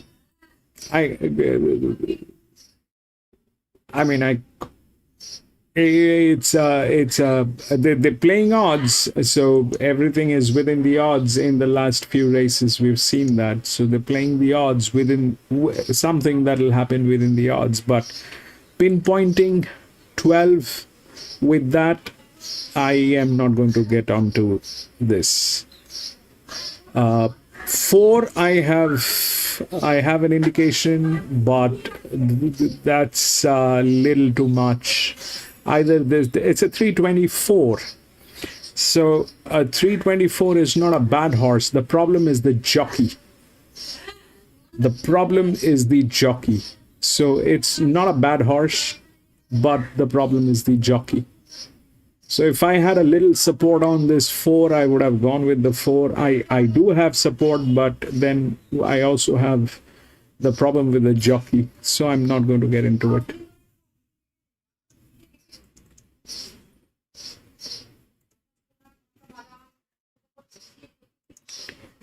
Out.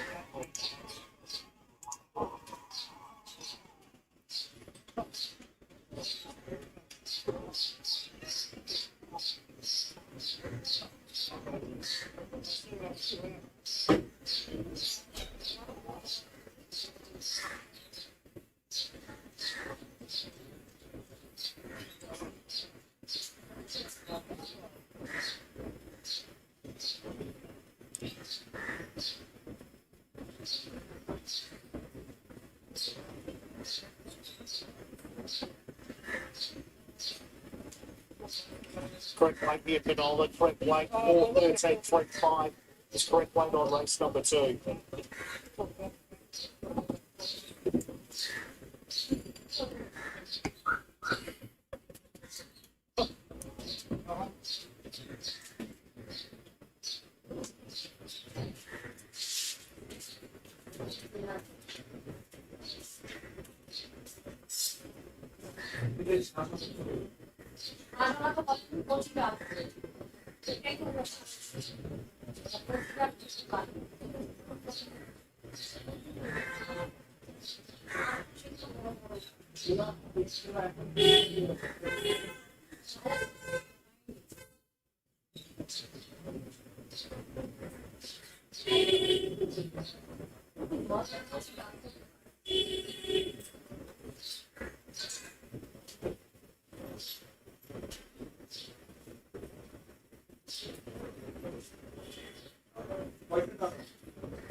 এই নাটক বন্ধ চায়ের জন্য হয় না, চাটা যেভাবে খাও সেই জন্যই হয়। তুমি চাটাকে ছেড়ে রেখে ঘন্টার পর ঘন্টা সেটাকে ঠান্ডা করে খাচ্ছ, তুমি কি অশিক্ষিত?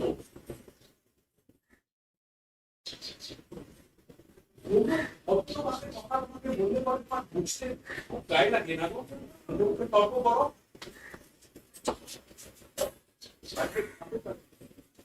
খবরটা ঠিক তোমার তো আছে খাবার কি হচ্ছে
Stop breathing that.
Grandstand Spade ahead the go, but that's over the bonus maiden.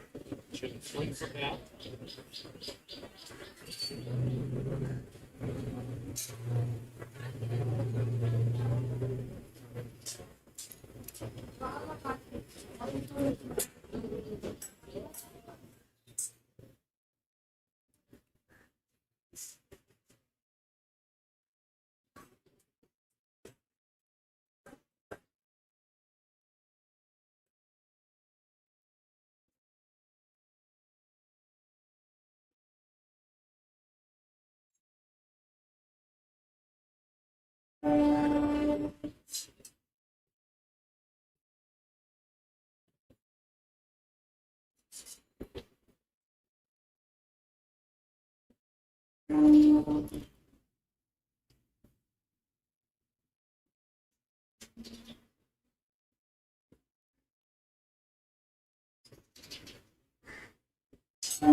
You is for sale. The problem with that horse is the jockey, otherwise everything is good.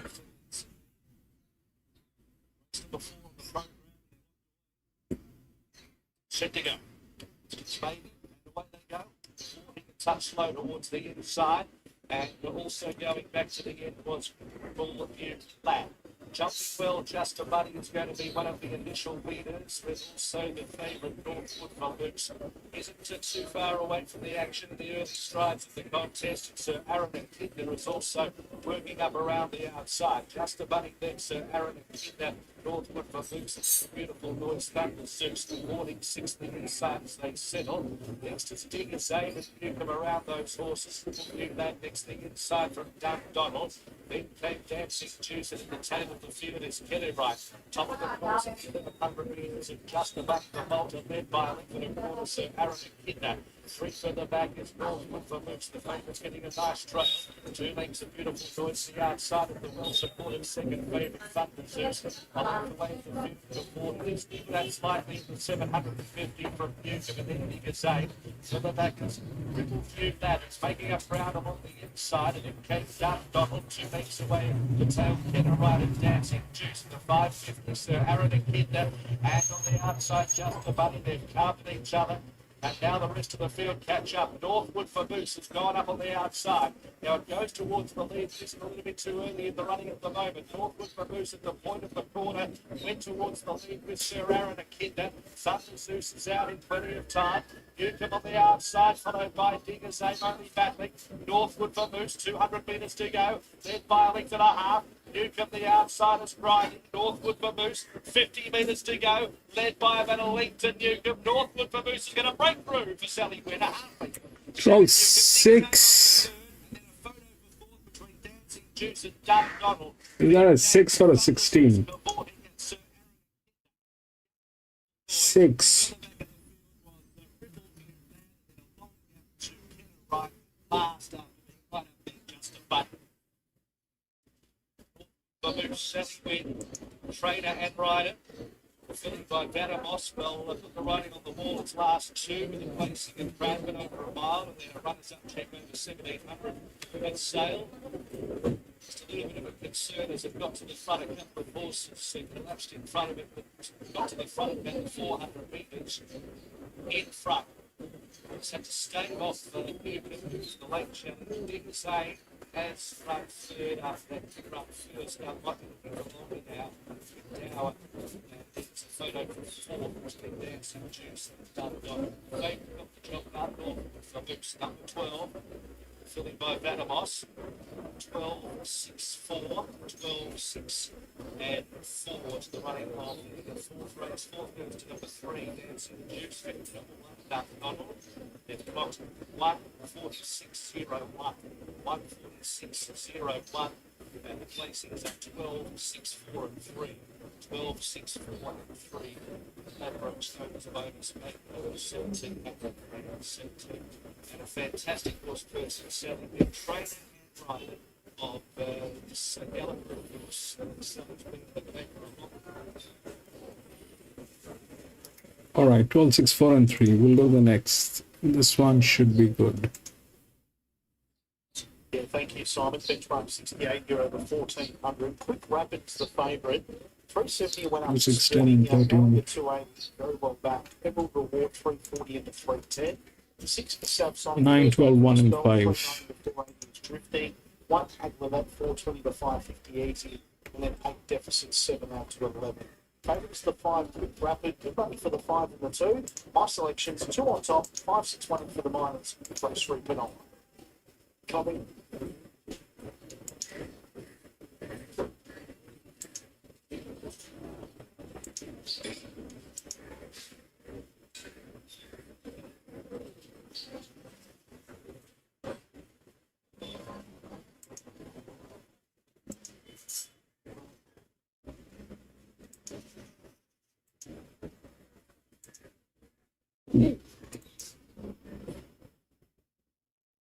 Horses are in the yard for race 3 at Penola, and good news, the sun's back out after those showers that passed through in the last half hour.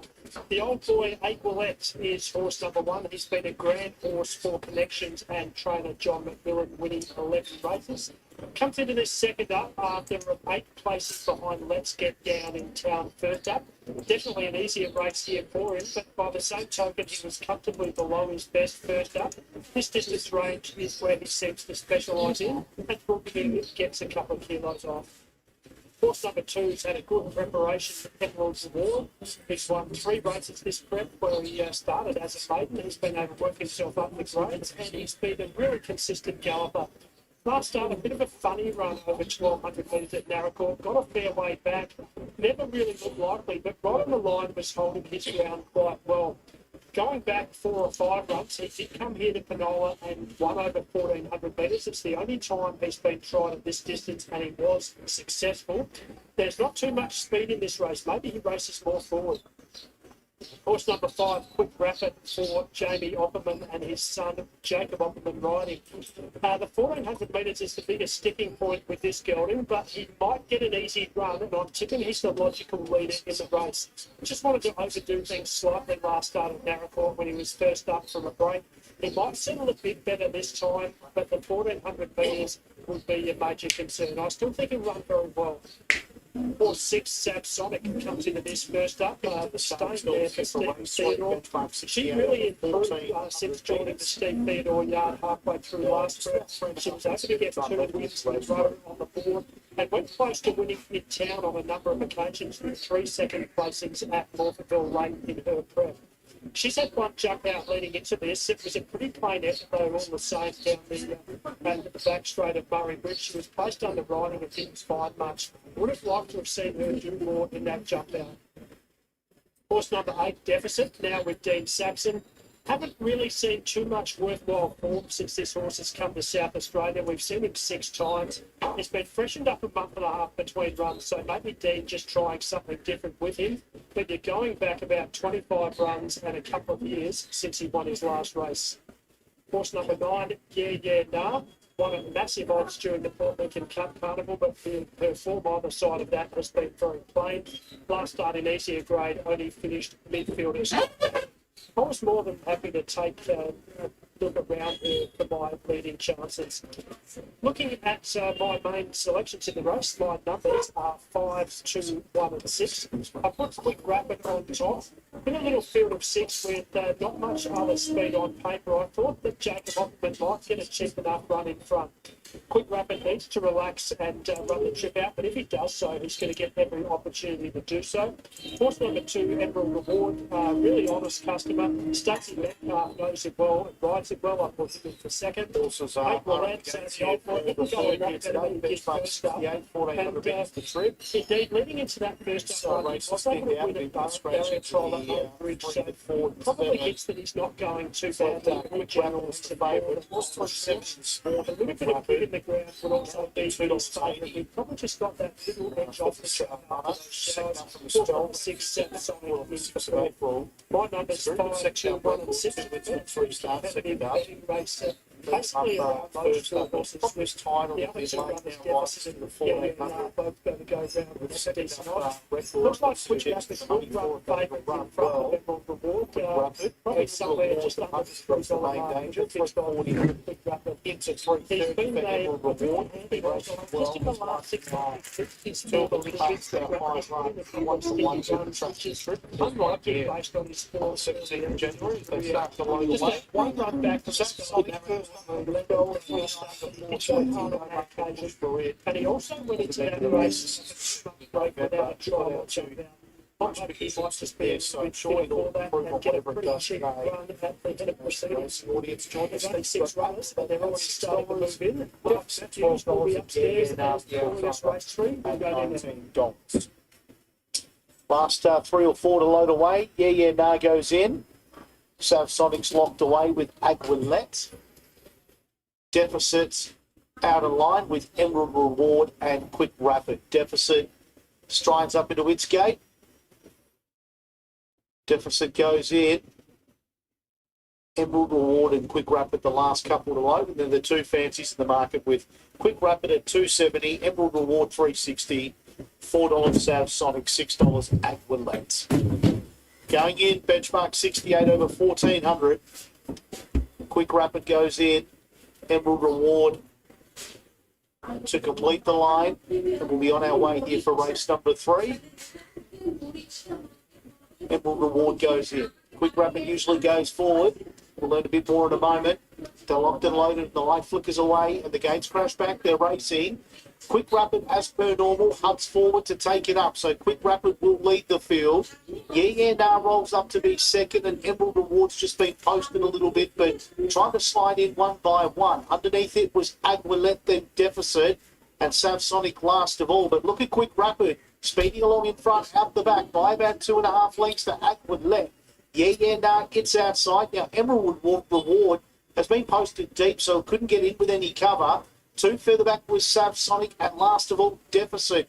Quick Rapid a little bit keen down the back. At the 800 metre mark, still a length and a half clear of Emerald Reward, who's going to take closer order now. Then came Aguilette third. Yeah, Nah. Sav Sonic's travelling okay in the pink jacket. And last of all, Deficit, 4.5 to 5 lengths off this leader, which is Quick Rapid here for Opperman. Still 2 or 3 clear. Clicks it up now. The leader's going pretty strongly here. Quick Rapid as they work up to the 400. 3.5, 4 clear of Aguilette. Emerald Reward, Sav Sonic's gone past it like it was nailed to the ground. Then Deficit. Last of all, nah. Quick Rapid in front. Sav Sonic might be the danger then. Aqualet. Quick Rapid at the 150. Can it see it out? Sav Sonic first up from a spell. Ambled up to it on the outside and went on by. Sav Sonic grabbed Quick Rapid. Aqualet running on for the minors, but Sav Sonic first up didn't matter. Wins well. Sav Sonic by 2.5 to Deficit, who grabbed second. In front of Aqualet third. Fourth, Quick Rapid. Emerald Reward had no luck in the small field. It finished second last. And last in was nah. Sav Sonic staying there, a dominant winner here first up. She has absolutely raced away to win by a number of lengths. Very impressive for the very much from Stephen Theodore. Deficit's also made good ground from the rear of the field. In a bit of a return for him for Dean Saxon. And there is a photo for third. In fact, it looks like Angela has been posted third just in front of Quick Rapid. I'll walk around and have a chat to Steve Theodore. I can see waiting for his horse to come in to the mountain yard. Fairly a race meeting goes by without Steve trading a winner. And again, he's been able to get in the winners list.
All right, this is the fifth one here at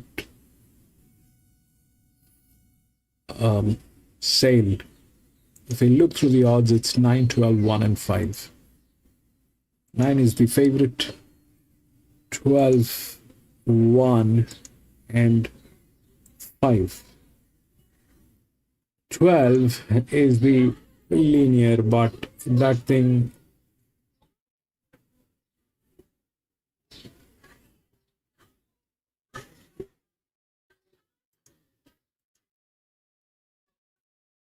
no, it's okay. But this thing can be challenged by anyone. We've got a strong thing on the 5, but this jockey is absolutely a disaster. This jockey has never won a race at this track here at Sale. And it's a pressure line. I don't know if this jockey is any good. Will do what? I don't know. 9 is the best jockey.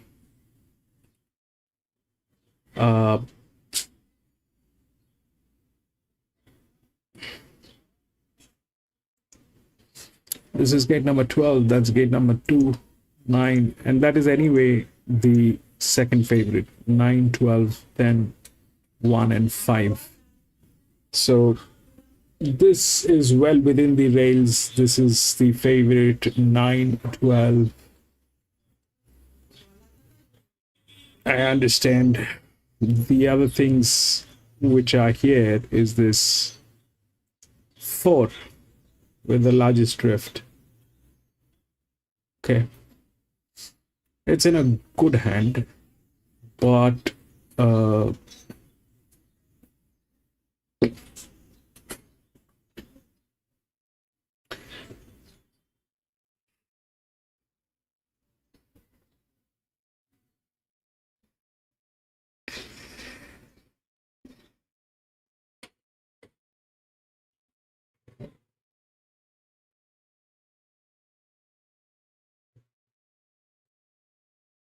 942, 927.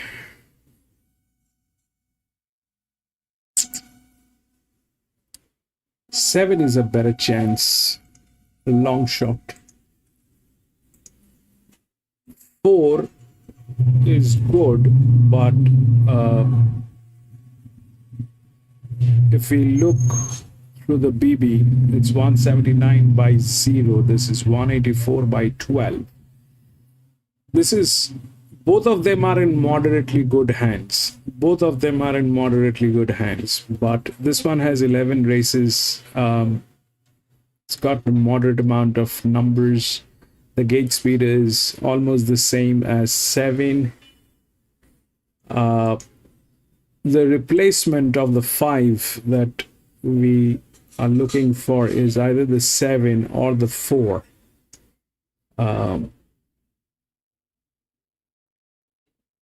It could be just 927, 917, 23, 26. This is more. And this is definitely the biggest larger drift, the actual larger drift. So this one has physics. This one has a lot of physics. Also a better jockey, I think. And let's see how things might work. So if we want to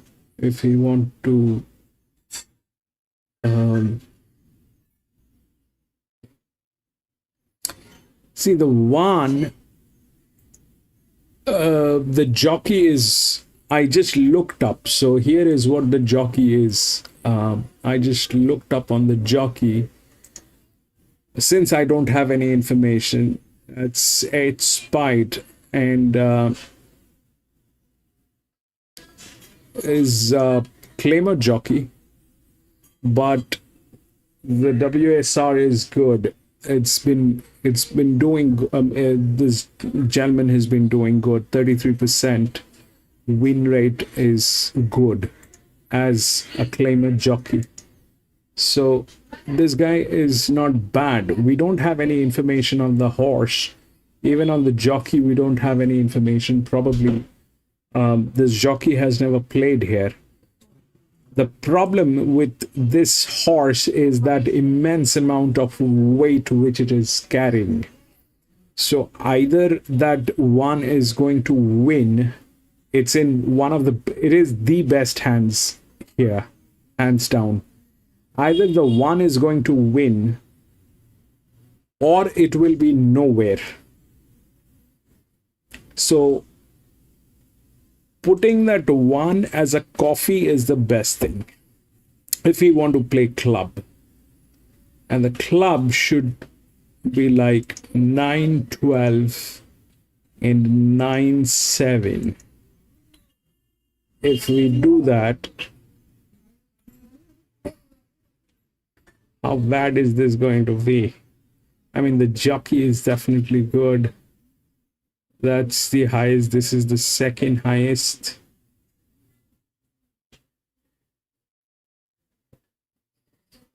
I think we should take in the 4. I think we should take in the 4. The 7 is a check, but let's just play what usually plays. We'll take this. The biggest outer drift. That's the largest inner drift. This one is the linear. So that's the problem. This guy has never been, this guy has never won a race here. That's the problem. That's the problem. The problem persists here as well. This guy has very, very weak handicapping on this, and this we know the outer drift is a tried and tested model. So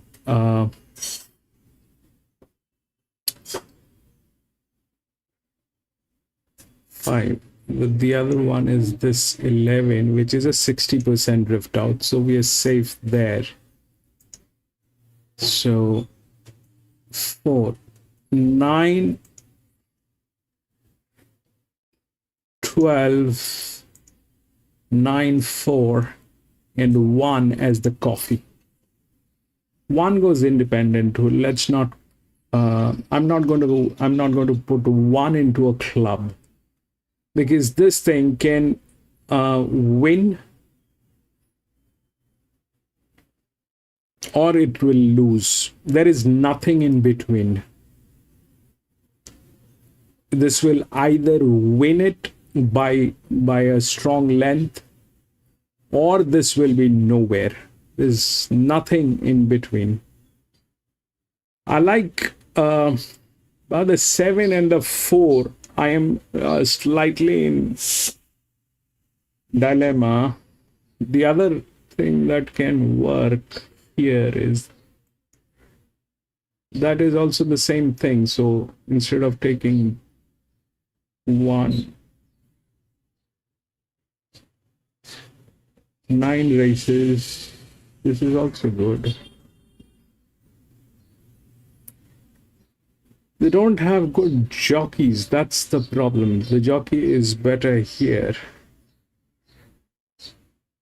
The jockey is better here, and 53.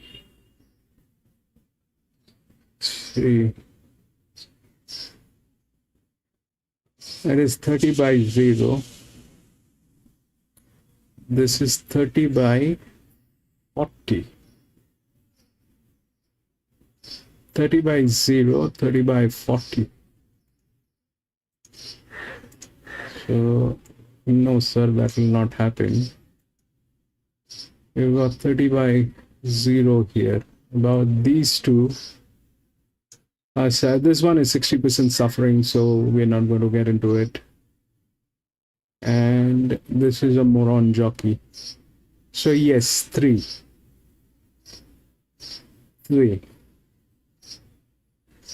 This is 30 by 0. This is 30 by 40. Though the physics is there, but it's a benchmark 64. There is advantage on this horse. The biggest advantage, actually. This is the biggest advantage. So 9, 12, 9, 3,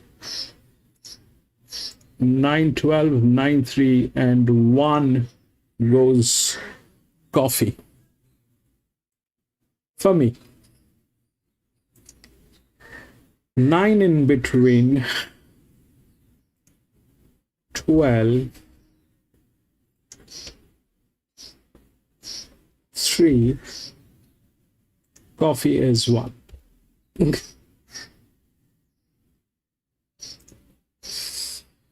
So coffee is an independent bet. Coffee is an independent bet. It is not clubbed. And that coffee I am putting as win bet. All right.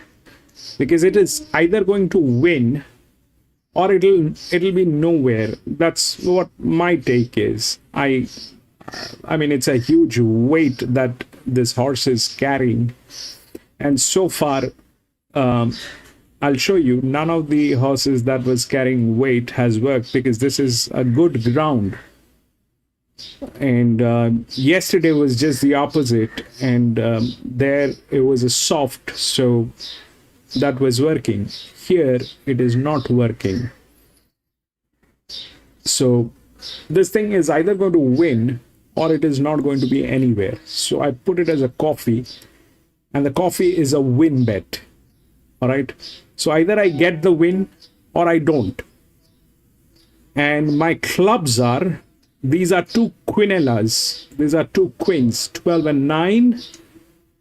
I kept 9 in the between because 9 is the favorite, and 9 and 3 is the second queen. So I've got 3 bets here. 1, 2, and that's 3.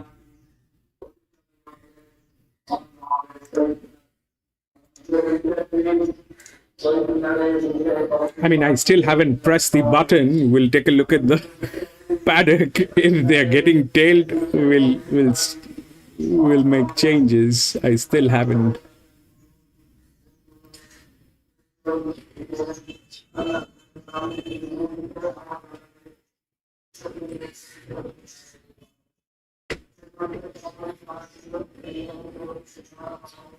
And these are all queens, no forecast.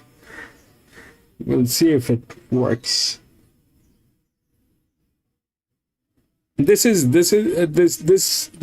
how I used to race a year ago. This is a buyout strategy. Generally, it works. At times, it backfires.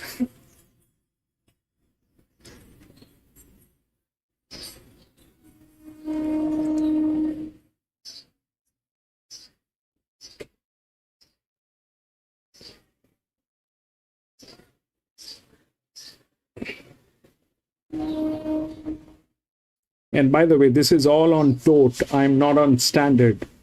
This is going to be very expensive on standard. Dow's, are you on standard or are you on tote? You don't have tote in Australia.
Man, that 3 is a 53% downdrift. These people have been a menace.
Stepchild.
It's like a lot of also sweat clenched his joint a bit matcher, getting set. Moving forward, race number 5 over the 17, 17. $8.40 last in the 10K. Speedo Fields just about ready to go again. But now boy also race number 5 double right there. Sponge joining them. So going forwards, picking off the 6 and 4. So the fudge goes up, it's going to be the last. So again, we go over the 1770 metres. Field set, odds on favouring clubs coloured, all white towards the inside. Then racing and just went jumped away pretty well. Last lead for Stepchild, and also the Fix going back. Matching's going to lead Van Gerwen, and all followed by Mario, who checked the swing looking for the trail, and also pushing up on the outside is Bower Boys. They sort out their order. So after 350 metres down this lovely long back straight, Matcher is the leader by a length. Van Gerwen. 2 further back is Mario, who just went taking a lovely run. 4th one off the fence, and Bower Boys next 3 white trap. Colour Blast behind those, followed by Fudge, 2.5 to clinched and Stepchild last. Matcher is the leader as they reach the top corner of the 1,000 metres by 3/4 of a length. Van Gerwen. I think they're halfway third on the inside is Mario. And then came Ginger Sweet and Bower Boy on a lip for the half Colour Blast, followed by Fudge, second last clinched, and last of all Stepchild. So the leader slowing him down in front Matcher from Van Gerwen as they reach the 700 mark. And Bower Boy leader Mario reaches the inside as Ginger Sweet over the charts. A length and a half to Colour Blast as they reach the 600 mark. They were followed by Fudge, clinched, and Stepchild is at the end. They run the corner with 500 metres to go. It's Matcher now called upon. Van Gerwen is now going to come towards about 4 horses off the inside running rail and comes around the corner in front. So Van Gerwen kicked from on the outside. Ginger Sweet, Mario, Colour Blast. That 7-1 that was about to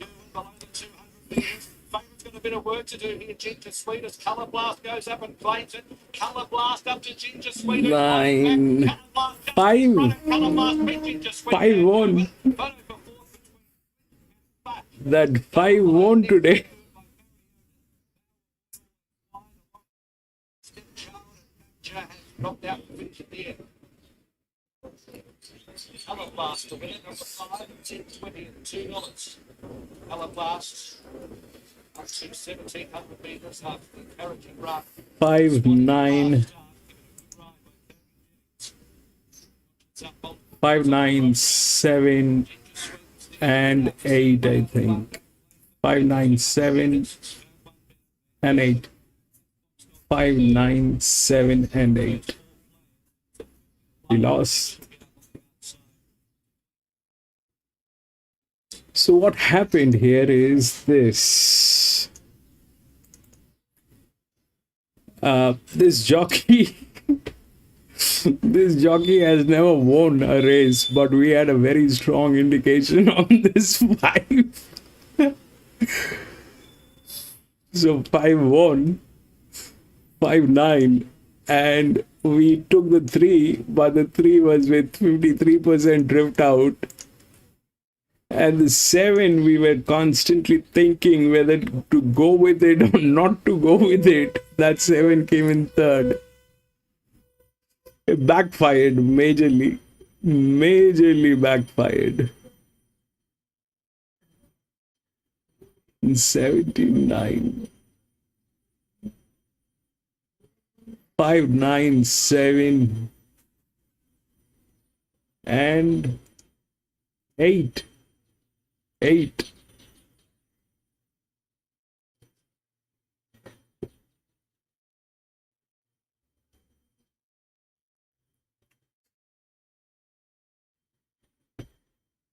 So this did not work, this did not work, this did not work. So weight appreciation is not working.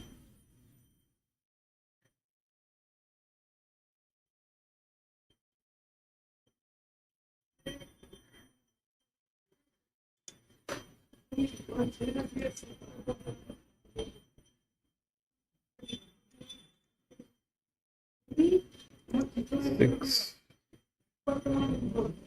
1, 2, 4, and 9. Scratched. 8, 3, 7, and 8, 3, 7, and 5.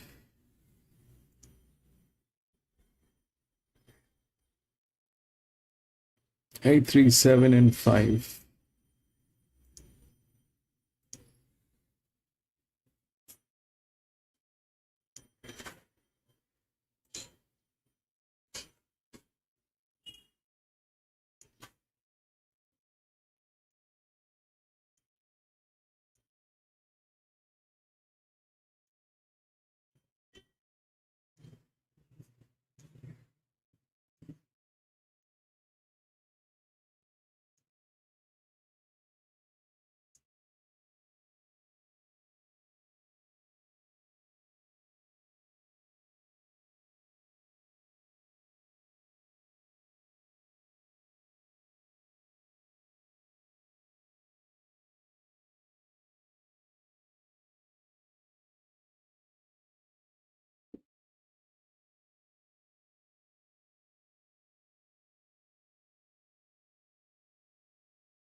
It's the sixth 1,000-meter benchmark 64. If we look through the odds, it's 8, 3, 7, and 5. 8 is the favorite, 8 is the linear. Again, like this one, we had an indication. Here we have an indication, but here the good part is it is with one of the best jockeys. So 8 is good. 8 we will go. This thing has been on this distance ever since. So 8 and 7 looks good. 3 is with the same gentleman who was here with the 1. All right, here it was a weight appreciation of 3.5 kilos. That did not work. Here it would have been a neutral on the on a grade above, but it has advantage. Now this has got 34 races. May get in, may not get in, will not get there. The 5 is a pressure line. 80% drift out on this. That's pretty much not going to go. The 6 is in a good hands, but can it win is a question that I don't know. So I'm going to put 8 and 7, just 8 and 7 Queen. There are, I mean, it's only 5 horses here, so going with all those is not making sense. 8 and 7. I kind of like this. This is 867. So what happened here is the 927. This is 927. This is 942. So that thing did work. And here it is 836. 8. That was when we were talking about this. So 927, this. So here it is 548. So this is not something that I kind of I don't want to go with it. So plus it has 34 races. So 8 and 7, they look good. 7 has been on this distance like nobody's business, but this one has also been on this distance. It is not that it has not been on this distance. It is it's got 34 races. So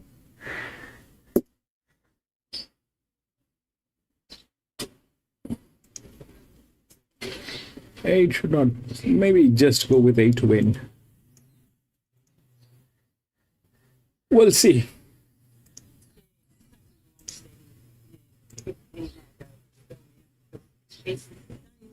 Yeah, it's on a bus. You mentioned to me previously you think he's got plenty of ability. He's making a good career record now. 2 wins in his second for only 4 starts. Yeah, no, yeah, so you can see it. Like I bought him, yeah, when I bought him, the kid said to me, "But what you buying for pony races?" So I got the last laugh there. No, it's going good. And looking at the ownership, you've just kept him yourself and you're happy to race him. And my daughter, yeah, she said, yeah, 100%. Look, when I bought him, I had him for 2 years, so it's taken 2 years for me just to bring him in and out and let him develop a bit. And I think he's getting stronger, but I think he needs another spell and get stronger again, you know, yeah.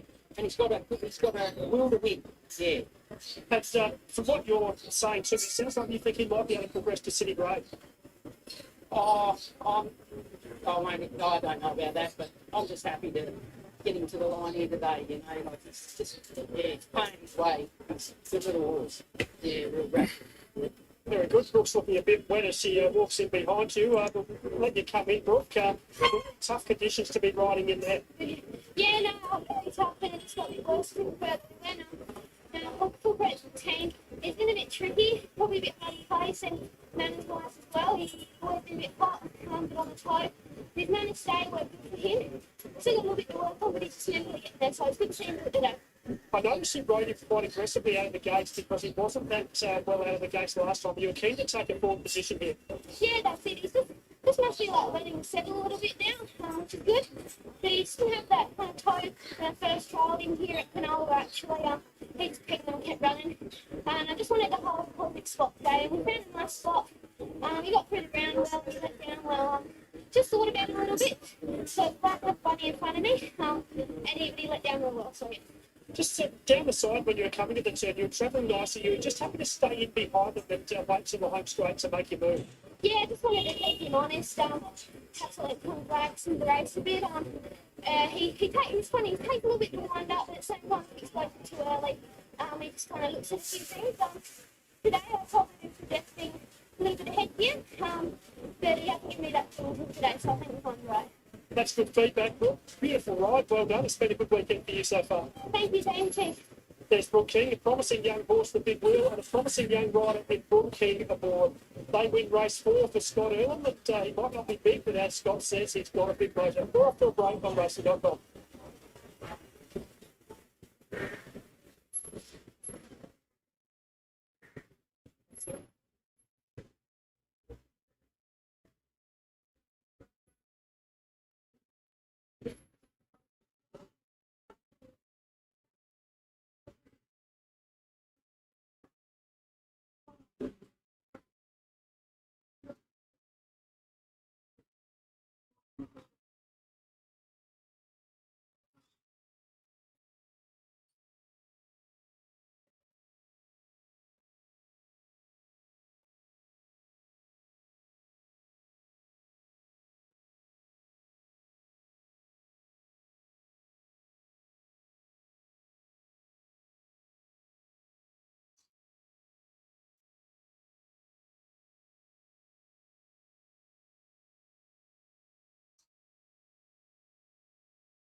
Correct weight here, 2, 3, 4, 11 tenths correct weight of Panola are on soft 6.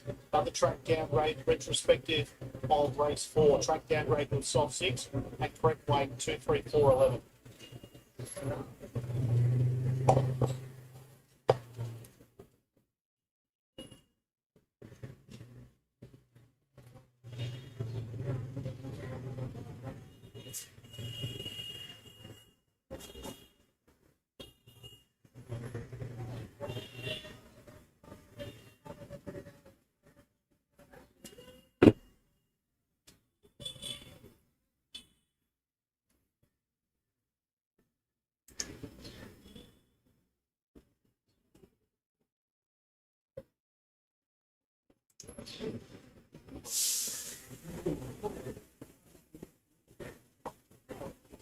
Changing, Ryan, can you hear me? Speaking of Darius Mark.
Six, this is top 2 and 4 handicap.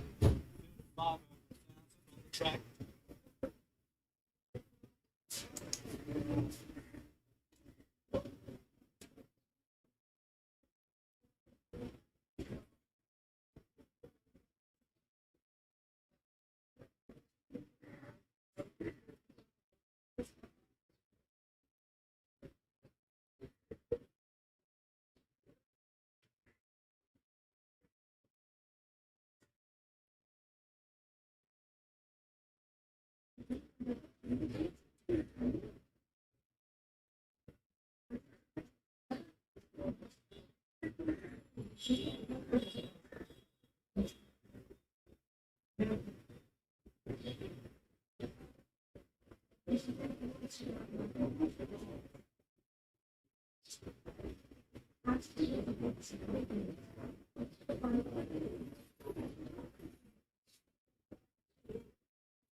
On the track, race 6, 10 favourite, I am 280, everything for 320 as Randwick, $4.30, second is to 560, and 460 outside, 55, and $8.60, 90 seconds off race 6.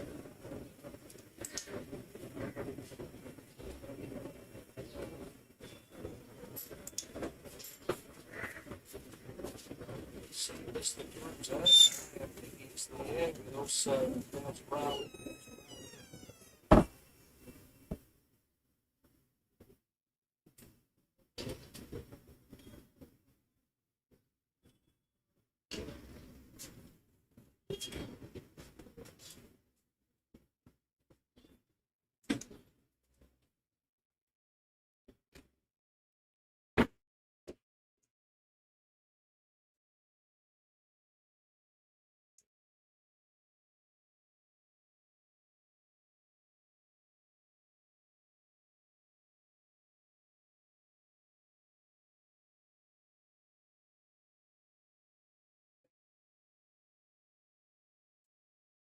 It's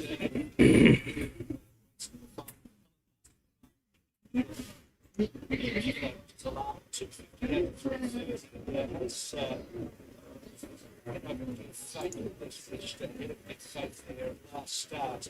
She was a second of 22. That's right. You reached full things. Race right there. Pumping right now. As they're getting set, moving forward, seeing goes into the stalls. For this 6 minutes, I'll pick up. Take the back to join the line, picking it as Randwick. Benchmark 64,000 in dash. That's Randwick. Going into the stalls, the race books, the race first race ride.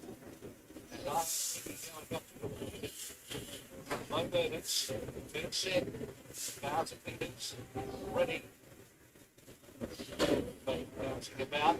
Racing jumped okay, give faith, and not too flash away with C Best. I am thinking on the outside, best the lead from Nazrao and Faith Cruiser, and C Best is last on the 5. So one of the first proper 800 to go. It's I am thinking with good turns across the 3 quarters of a length in front of Faith. Then Nazrao and White. So the inside and C Best between them. Well, it's only 2 lengths first to last, and very keen up towards the corner of the 500. I am giving held together. From Give Faith and Nazrao and Wider, a length away to see it's given every possible chance, and the groups are on the inside as they come around the turn. It's I am Piggy at the 250, a length to Give Faith, then came Nazrao at the outside, and see this starting back to the fence. It's a good race. I am Piggy at the 200, joined by Give Faith and Nazrao at the outside, coming on. It's Give Faith and Nazrao. Nazrao up to Give Faith at the 50. Nazrao for Olivia Reese, first ride. 3-7. What a memorable day. It's Nazrao winning from Give Faith, followed by ISPBC Best and the Cruiser. Well, punched it out, hands and heels. Nazrao for in-four trainer Gavin Bedgood. Olivia Reese, that's a great story. Up the outside, chasing down Give Faith. It'll win by about a half neck on the line. Well, the adrenaline would be pumping through her veins at the moment. Olivia Reese, the first race ride, and it's going to be a winning one. A memorable day here at Sale for Olivia Reese to the family. Nazrao first. Congratulations to all involved. From Give Faith second, gave good resistance, and it's due for another one soon enough. Being placed 3 minutes past 4. Dan Stackhouse for Jonathan Cardinal. And I am number 8 behind those horses, Blackbird, Randy, and Sam Freeman. So the stand by is 3, 7, 8, and 5. 3, 7, 8, and 5. They've got 58, 27. 58, 27 the time for the 1,000 metre journey. To the first race ride, into the running out into any trouble. Have to Give Faith in the battle to the line. So the last few strides, Give Faith one of the lucky as Randwick. Putting straight to the line of the urgents of Olivia Reese to long hit by 2 58, 27, 6. So a great story here out of Sale. Our next event, race 7 at 4:05. Take out 2, 4, 6, 8, 9, 10. 14, 17 and 18. It's worth noting that the next Sale, 3 Social Conscience, it hasn't made 4 guys, but it's late 4. Finished 5th in a field of 14 at benchmark 70 and shooter on Friday. That making it guys. So Social Conscience set up the 3 the next and 5th of 14 beats 2.7 at benchmark 70 and shooter on Friday. Start close to the favourites. are very happy with the East Rings as railing back to scale here at Sale. Here is a market for Knoll.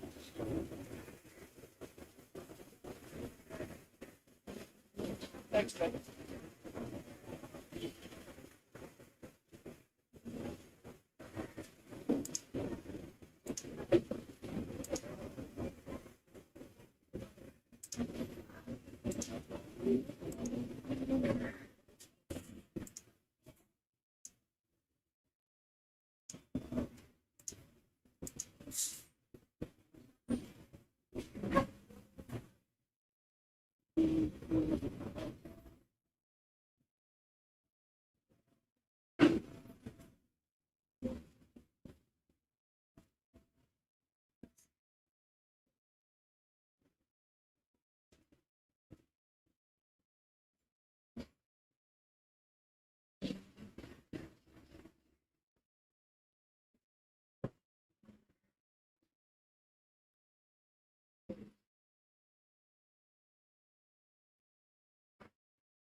It's long hit 2.25, 58 To the game, stays in similar grade, but he would need to improve at least a couple of lengths on his recent form.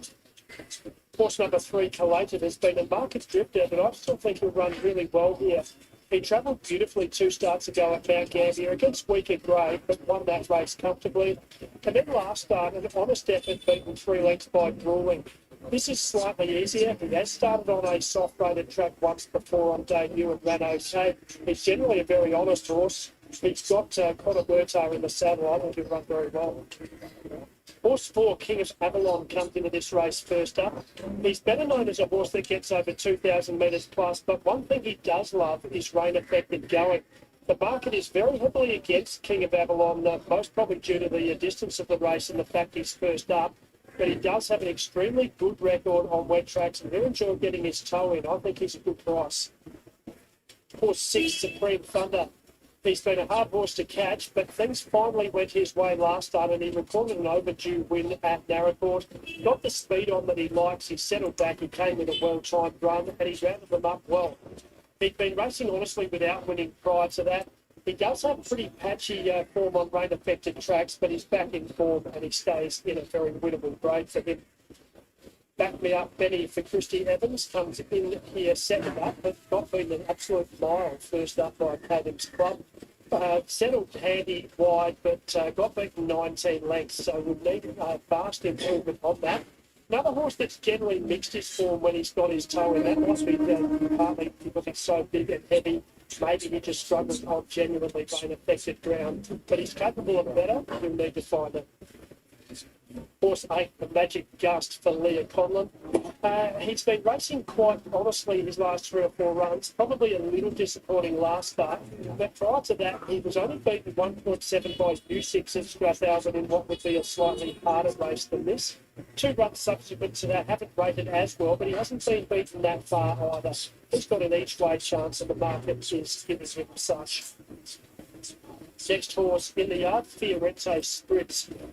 Now with Rahana McDonald, this mare's had 2 runs for Rahana. To be fair, they've both been just average efforts.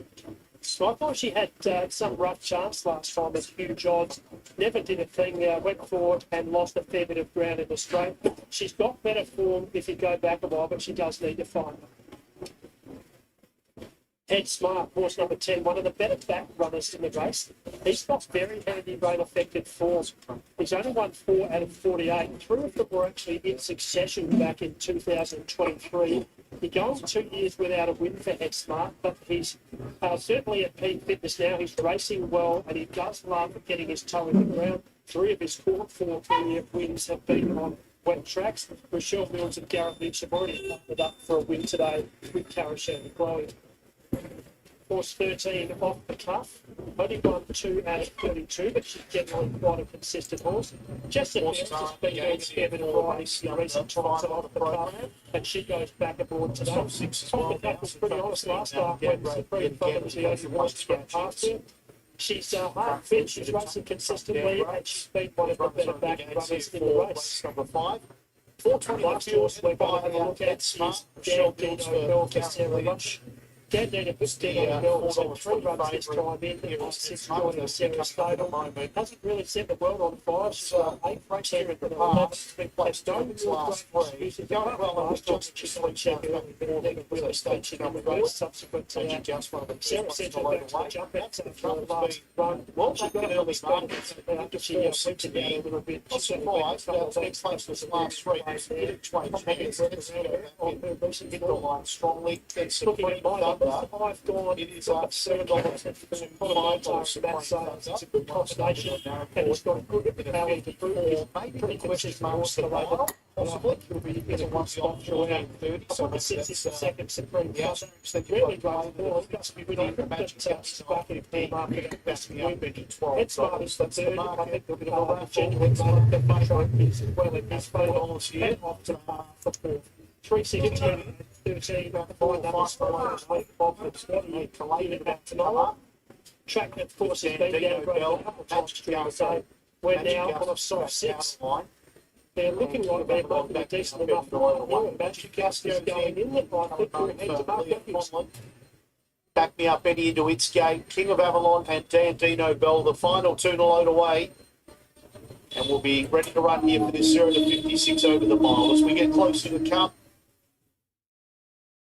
on what is pretty wintry conditions here, very windy, and just showers and rain sweeping through from time to time. Dandino Bell goes in. We can see them this time. That's the main thing. King of Avalon about to come forward. King of Avalon completes the line.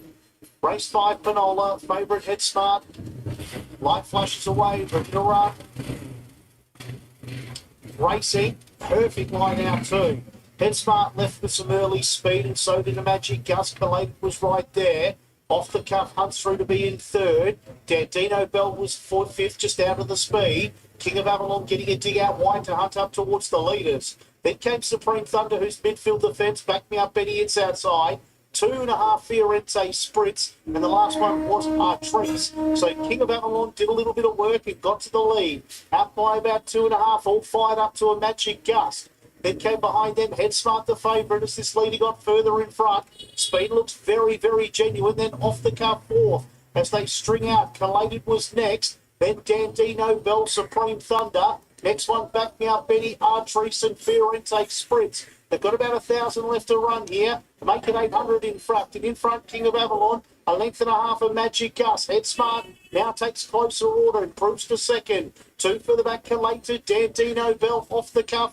Wedged away down low, then back me up, Benny. Supreme Thunder spots the leader 7, just in traffic at the moment. Then Fiorente Spritz. Last of all was Artrice. They're jamming up though, up towards the 400 metre mark. Back me up, Benny, on a searching run out wide with Collated. Head Smart down low. King of Avalon under pressure, might be regressing. Then came Dandino Bell, Fiorente Spritz, and Supreme Thunder. 200 left to run here. Collated struck the lead from Head Smart. Then King of Avalon, it's Collated. Back me up, Benny's hunting home out wide. Collated in front though, late from Back me up, Benny. Then Head Smart, Collated wants to wander about like a broken down shopping trolley, but gets it done. Collated wins to Back me up, Benny, I think. A nose to King of Avalon. That is a photo though. Then Head Smart, Supreme Thunder, Fiorente Spritz, and Magic Gust. Off the cuff, Artrice, and one of the last ones in, tiring late Dandino Bell. Perfect steer from Connor Murtaugh, gets collated back into the winners list. Consistent time, always had him in a beautiful spot, one off the fence and just off the speed. He's found plenty in the straight after travelling well into the race. Good go for 2nd and 3rd. 2 horses that have started a bit of a surprise. Back me up, Benny, who made a wide move around them before the turn. Looked a bit of a chance on the home turn, but he's whacked it solidly. He's in the photo. As is King of Avalon, the native wet tracker who we talked about pre-race. He certainly enjoyed getting his toe into the ground. He's boxed on really solidly for placing. But it'll be Collated and a photo. Collated's trainer, Matty Sayers, has come to join us.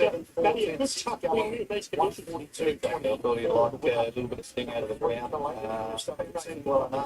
well at Mount Hinton. Great going,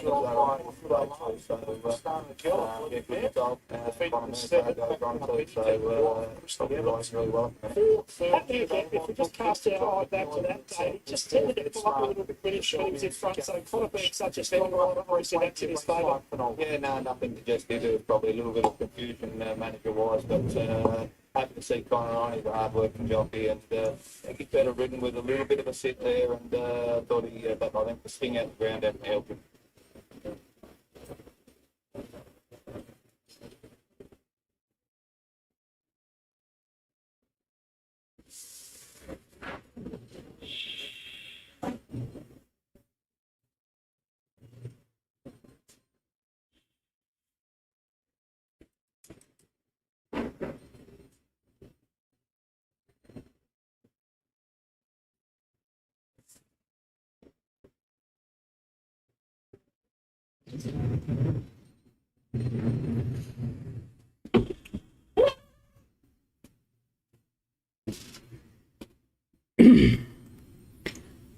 Right, so this is the 7th one here, and this is how it looks like. The 3 is the favorite. If you look through the odds, it's 3, 12, 7, and 15. 3, 12, 7, and 15. 3 is the favorite. Now, 12 is the linear, but here the linear lost. I did not like the way it played, actually. The 8 stopped running at the 300-meter marker. It just stopped running. And then it just let go the 3 and the 7. This one played a little weird. I definitely did not. I don't know what happened, but that's questionable. Anyway, here the 12 is the favorite. Okay.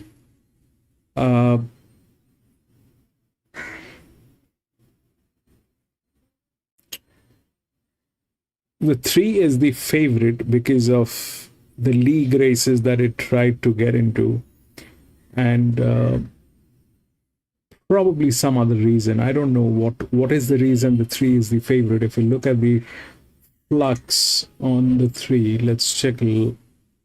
That's 15%. That's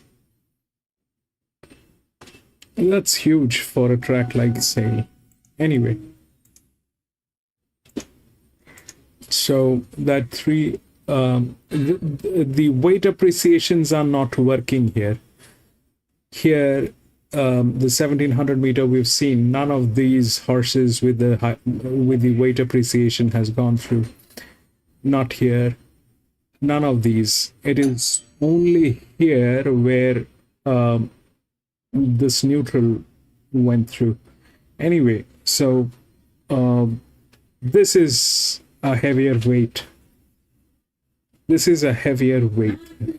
If we look through the rails, this is how it looks like. So 3, 11, 12, 15, 7. So all these horses are within the rails. Now,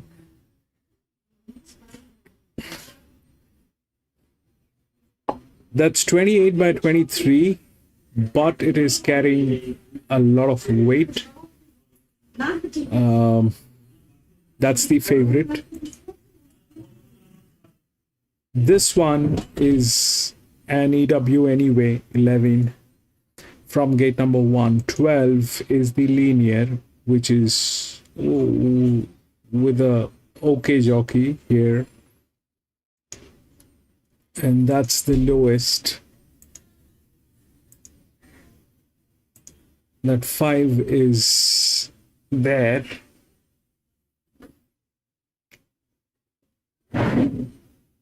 That's a pressure line, but it's 21 by 85. That's a lot of expectation. Plus a weight appreciation. So, no.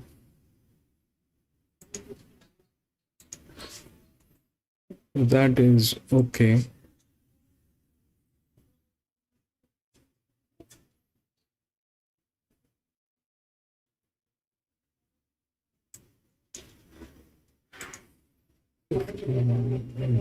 This is very good hands. 15 is very good. This is probably the best hands here. 15 is good. 28.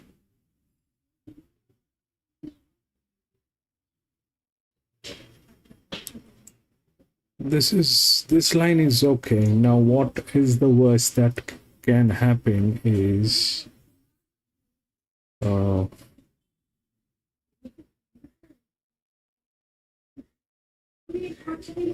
of these two, 16 and 13, 11, 12, 15 and 13, 11, 12, 15 and 13, 12,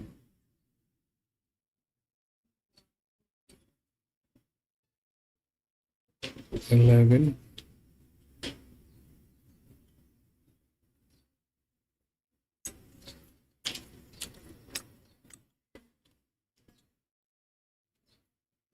13, 12, 11, 13. Let's try this. 12, 11, 13. I did not like the last one. This one played a little weird, but it was a 5-horse race. There are a whole lot of possibilities that can happen. But for 1,000-meter, 8 losing the momentum at 300 meters marker is kind of sketchy.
On the track, Laurel's Function Centre over 1,200 metres, a benchmark 50 days due in 4 minutes' time.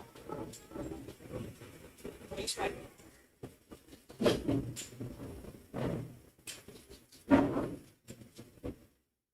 Right. Yep, no worries. That's fine. Yeah, maybe just oh, I saw them all lining up very patiently. They were all like little thoroughbreds at the barriers, weren't they? Ready to go. Yeah. Yeah, the old extent. I must have it's a very colourful time for a kid, isn't it?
So, race number 7 on the program here again at Senegal is the Laurel's Function Centre for Handicap.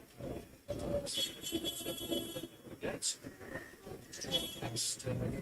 money Hunter that we met earlier on. You've never seen so many kids running along the grass to try and find these direct, which is a great addition to the day here. But we've got some serious business to get to with lots on feed here on social conscience number 3 who was the last start 5th on Friday, benchmark 70. Discovering the excellent late form has been 2.7 benchmark 70. The start before that was placed here behind Master, which has wide step forward thanks to scratches.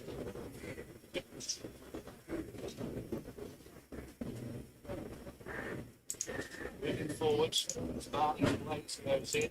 Raven Silver about to join them. Dominant West with the yellow distinction caps in the stalls and 2 B&Es.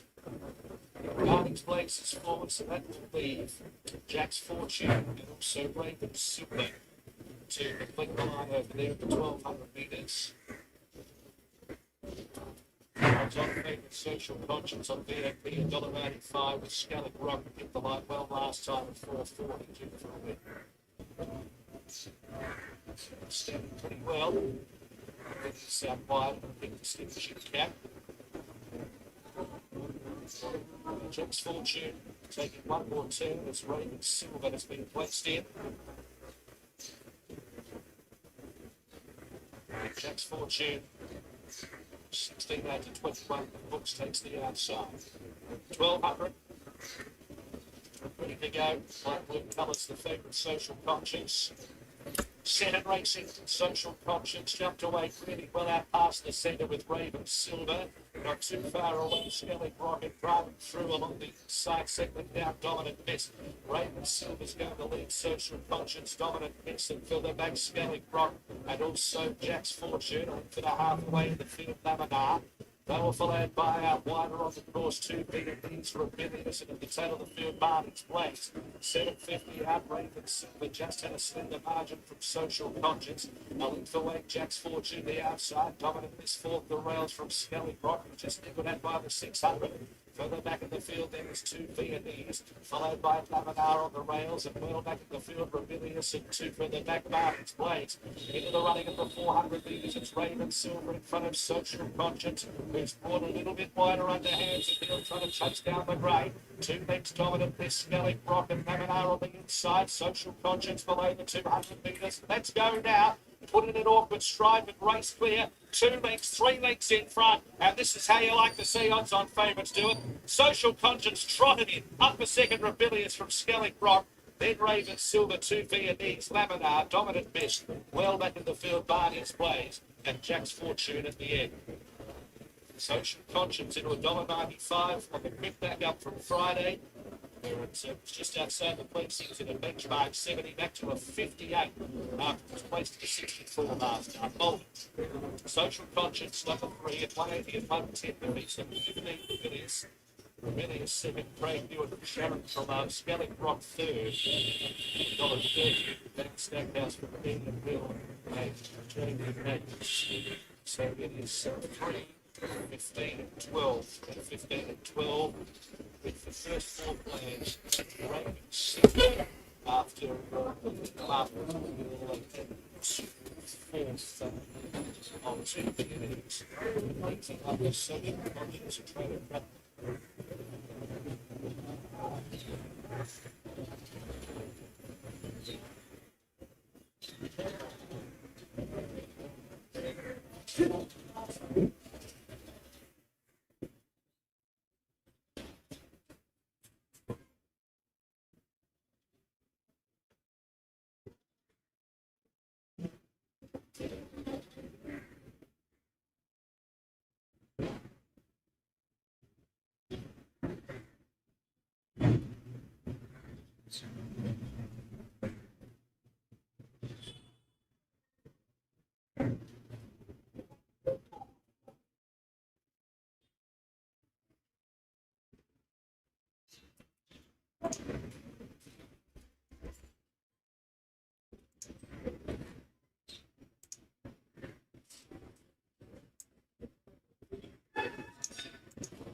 Runs from the mounting out here ahead of race number 6. Cooper's Brewery benchmark 66 handicap. Big 9 of the Festival State Sprint Series. They're in the yard here for race 6.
Yep.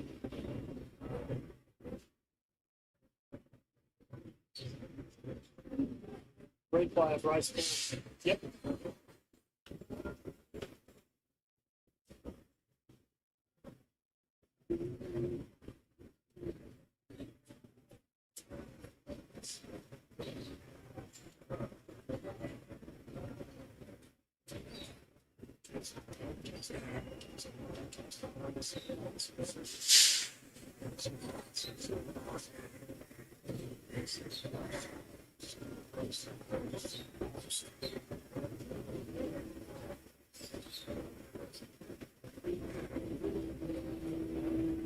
Test the button.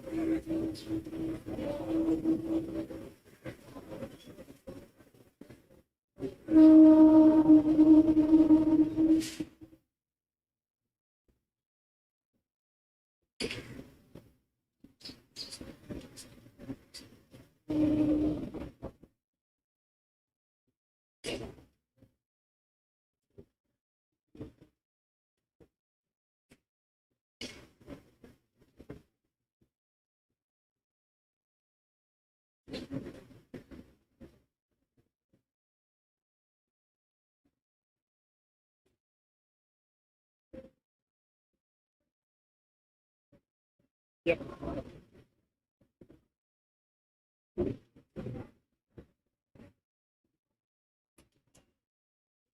Yeah, thank you, Simon. Another truck down break here too. Race 6 at Penola, horses are in the yard, and it's a very competitive race and not a bad standard of race either.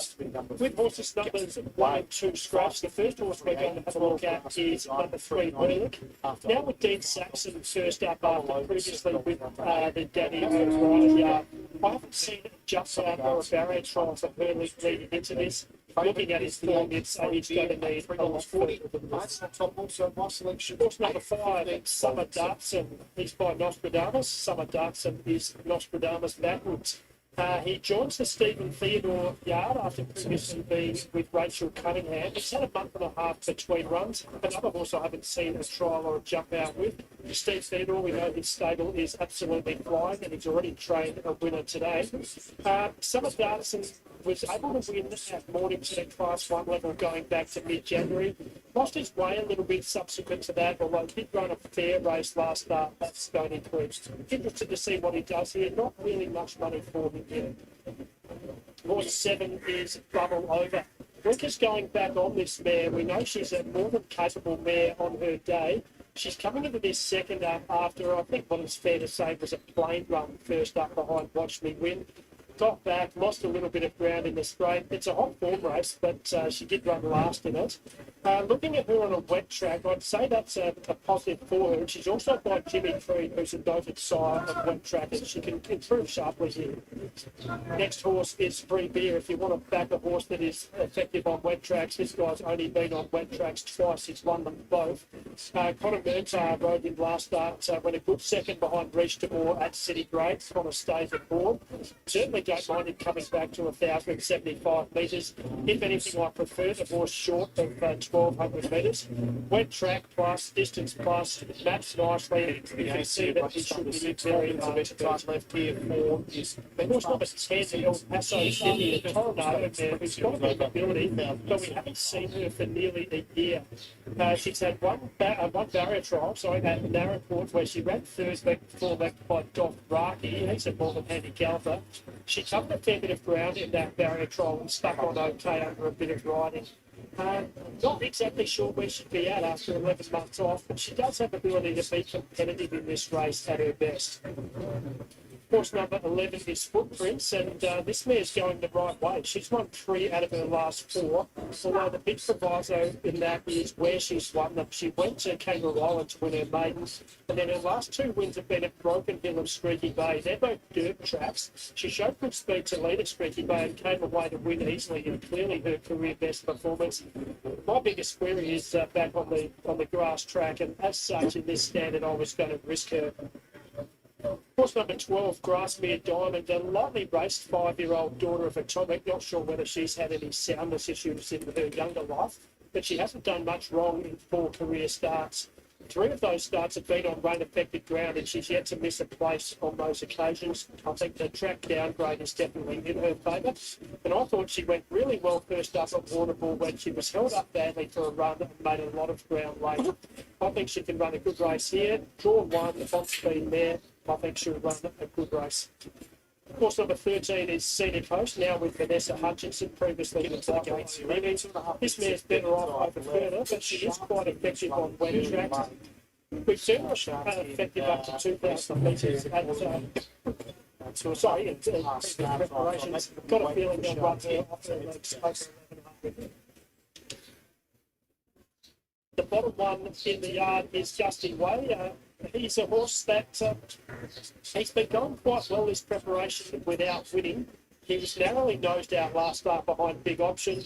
He's coming back slightly in trip. Not sure that's an advantage for him. He has had one run on a heavy track where he ran well.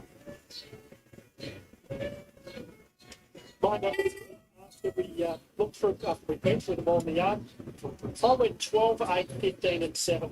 I think Grassmere Diamond will be hard to beat. Quite unlucky last start. I think she can map quite nicely just behind the speed. Horse number 8, Free Beer, I think the track downgrade is right in his favour. Horse number 15, Justin Way's been racing really honestly. Maybe needs it slightly further. And horse 7, Bubble Over, can improve with the blinkers on. We can see the feeling behind the gates there. Looking at the market, Free Beer's been the best supported runner. 6. Gusty Way and Grandstand Gazette so give us some chances. Skyline Street in the moment. 100 minutes of time left here. Not sure if Free Beer is forced there behind the gates. We've got going to now. Lane scratchings altering the market. Deep into its preparation. Last 2 runs very good. Ran second in town last start in the 64, beaten by Rich de Moore. Was a winner here in the southeast of Mount Gambier, the start prior on the 21st of March. Racing well, lightly raced, 17 career starts, 3 wins, 3 minors. Conor Mertar for Justin Pickering. Gusty Way, as I was saying on the radio a moment ago, it's got to be the Omen bet, doesn't it? Gusty Way in these conditions, 550 into 380. It's having its 4th run this time in. Has been placed all runs this preparation. Surely a win around the corner for it. Very honest type as they are rolling forward into the gate. Grassmere Diamond at 420, Bubble Over 850, and El Paso City $9. That's the market as the rain starts to come down again here. Summer Dartson going in with Free Beer to come up, and then I think there's just one last one, and that's Her Lick. So they're getting them in quickly here. Hurlich or Hurlich, whichever way you like it. We'll go with Hurlich. They're in. Set to run. Freebie the favourite. This is race number 6. Light flashing away. 6 of 8 here today at Penola. Soft 7. Rain falling. They look still right at just getting reset. I think in the middle there. Summer dancing. They're ready to go. Starter still holding them. The light's blinking away. Can't see any reason for the hold up. Now the gates crash back. They're off and racing. Fast away down low was Grassmere Diamond. Had very good early tone. Look at it burn through. Got a dig to go forward and take it up to in second Footprints. Summer Dancer now improves a half in front of it. Free Beer lands one by one. Then came behind them Gusty Way. Next one was Hurlich. Then came El Paso City. Bubble Over. And last of all was Scenic Coast. 6 or 7 lengths spanning them at the 600 metre mark. And Grassmere Diamond spearing along in front.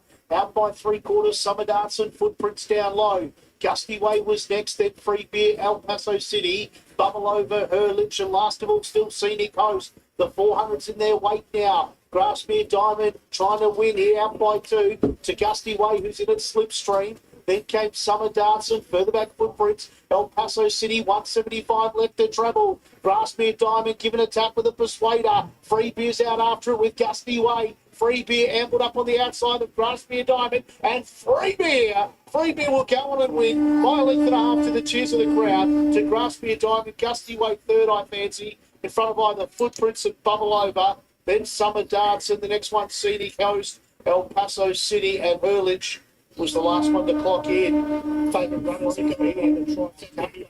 Free Beer, beautifully handled by Connor Mercer as he gets a race to race Diamond. Sorry, finished the race off really strongly from Grassmere Diamond. Let the mark far. Second with pace. Interestingly, Jacob Opperman was up to stay off the rail by design there. She drew one Grassmere Diamond, but Jacob Opperman more than happy to pass the half off the rail.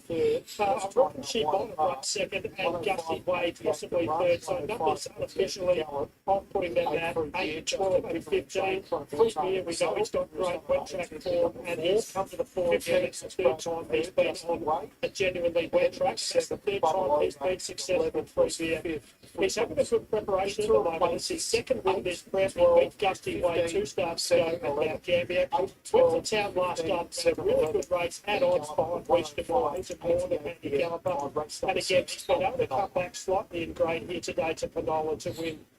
This is a heat of the Festival Stakes Sprint Series, so maybe that's in Justin Pickering's mind there that he wished to qualify Free Beer for that series. The series finals we know are very rich finals that are worth $100,000, and the trainers really like buying up these horses at those rich finals. Justin Pickering's able to join me now. You've been very busy this week, Justin. You've had runners at Oakbank, Clare, and now Penola. Yeah, absolutely love travelling and place them where I think they can win. And yeah, so this guy now qualifies for the sprint final in Moorville in a couple of weeks' time. So we'll definitely be heading that way. Seems to love wet tracks. Third time he's been on a genuinely rain-affected track and he's unbeaten. Yeah, he just thrives off it. I think as well in the hot weather he sweats up a lot. He just can't handle it. Even today he got to slow. He was quite sweaty. Cool day, and yeah, just thrives in that cooler climate. So its next run will be in the series final at Morphettville? Yeah, we qualified for it now, so might as well have to throw up stumps. Connor Mercer rode him last start. He ran a great race, and the horse... Right, this is the last one here. I stepped out of the last one. And if we look through the odds, it's 6, 10, 12, and 4. 6 is the favorite. But here... the 9 is here. The 9 is the linear, which is here. 9 cannot win, but will get a place in some way or the other. But let's understand what's going on. So the 4 is 80% downgrade, so I don't know whether the 4 will get in. The 12 is has got 38 races. But in a good hand. The 5 is probably in the best hands. The 5 probably in the best hands, but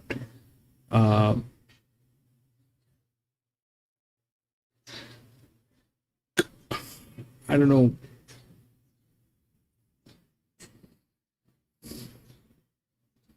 How will that work? It has got 22 races, 23, 40. This is 49. So obviously 9 is better. Uh, 6 is with one of the best jockeys. The one which is not there within the odds is the 15. The 15 is the largest drift, which is there. And it's the first one through the rails. 10 is good. 4 is like that. They all like that. I mean, this track is, there's no guarantee they will deliver. So, plus, I don't know what they're doing. So, the 6 looks okay. The 6, I'm going to go with a straight line. 6.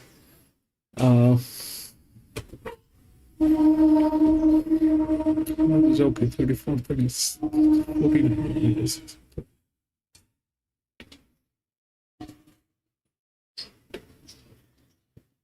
6, 10, 15. Probably 6, 10, 15. If the 1 doesn't get through. I mean, the 9. If the 9 doesn't get in, then we are clean.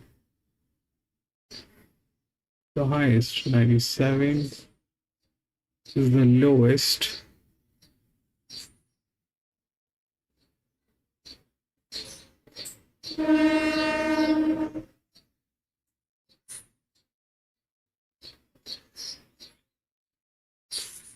Or we go with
I'm really sorry. I'm really sorry for this. The system, it's getting heated up and it just got shut down.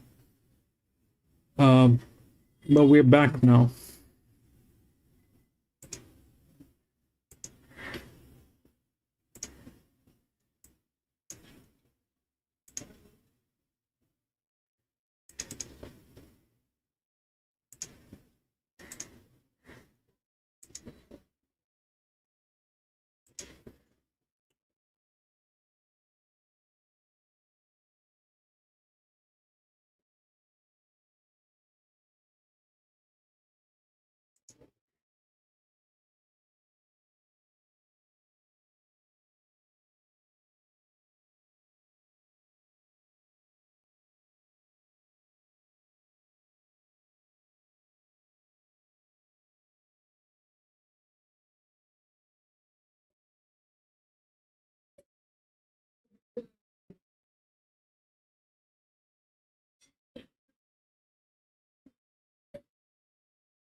I'm really sorry for the abrupt disconnection, but my system is getting very heated up, and this is something that we've been facing for the last few days. I'm going to take a look at this tomorrow since we're not racing, and we'll try to solve this. I'm not sure why it is happening, but it is happening.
sale, race number 8, and the top favourite, that's Archer's Girl, who was trained by clearly Nate's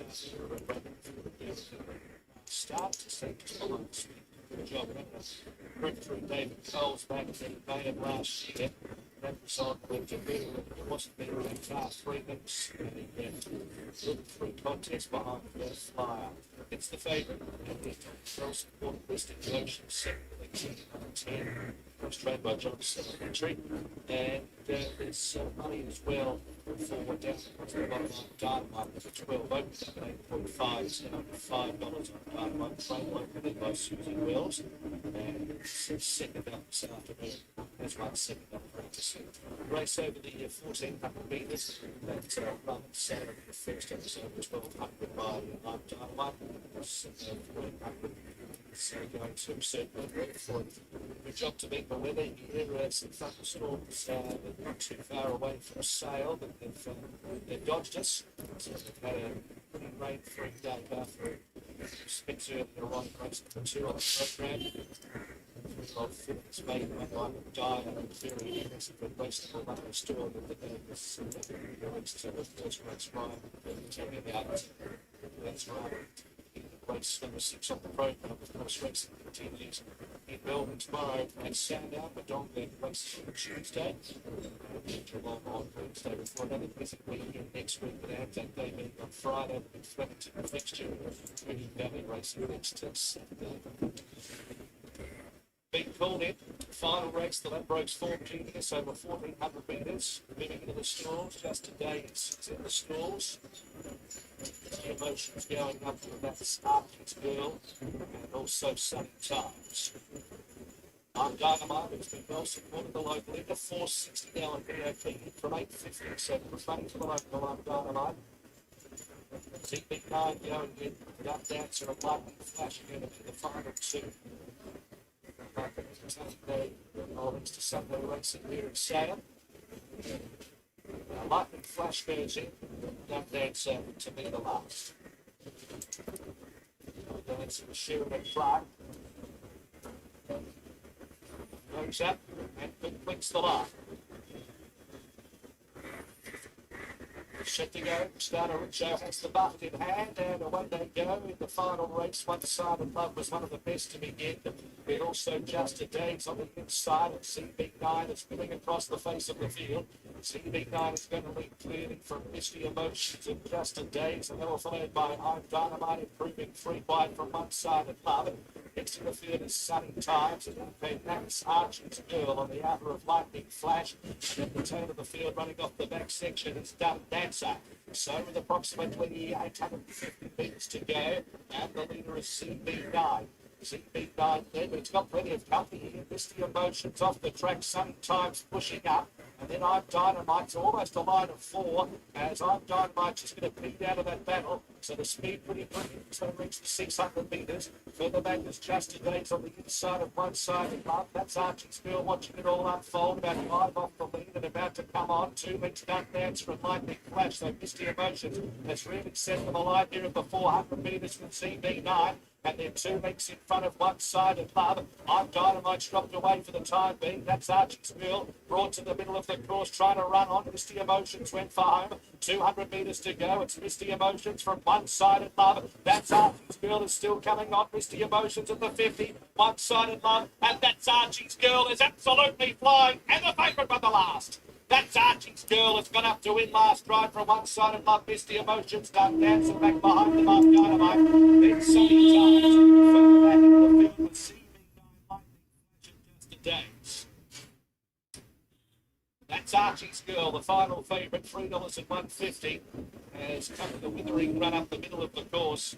First crack at 1400 metres. And it's hit the line really hard. Misty Emotions gave it all with One Side of Love. They're having a great set too, but that's Archie's Girl over the top with Benny Allen. Will claim the prize in the last. Number 6 is the winner. Number 6, that's Archie's Girl at $3.150. It's overhauled. Number 15, One Side of Love. And its supporters, Liam Reardon for Matthew Brown. And Misty Emotions, number 10, what was a decent winning race in the second and third horses, both fairly good. look at it's Craig Hewitt for Johnson.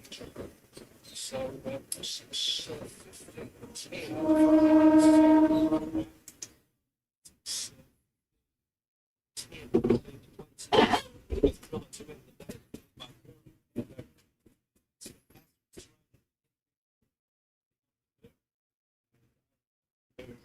Race start, and obviously enjoyed a little bit of extra ground today. Out of 1400, been out of the left hand. Has been able to overhaul the 125.56. Look at the fluctuations from this morning. 7 any luck. All right, that is it, ladies and gentlemen. We had 8 races today here at Sale. That was the last one. I stepped out of this, but this is the only one probably that I think played reasonable. Rest everything were within the odds, and that's very strange. I mean, I don't know, probably, maybe, but that is it. And I'm going to be racing back on Tuesday again, so if you have a little time, please come and join me. We will race together, do a little chit chat, and try to have some fun. And my sincere apologies for getting disconnected abruptly, but thank you so much for being there. Lewis, thank you so much for being there, my friend. Dowes, thank you so much for being there. Have a great day, gentlemen. I'll see you on Tuesday. Till then, bye-bye.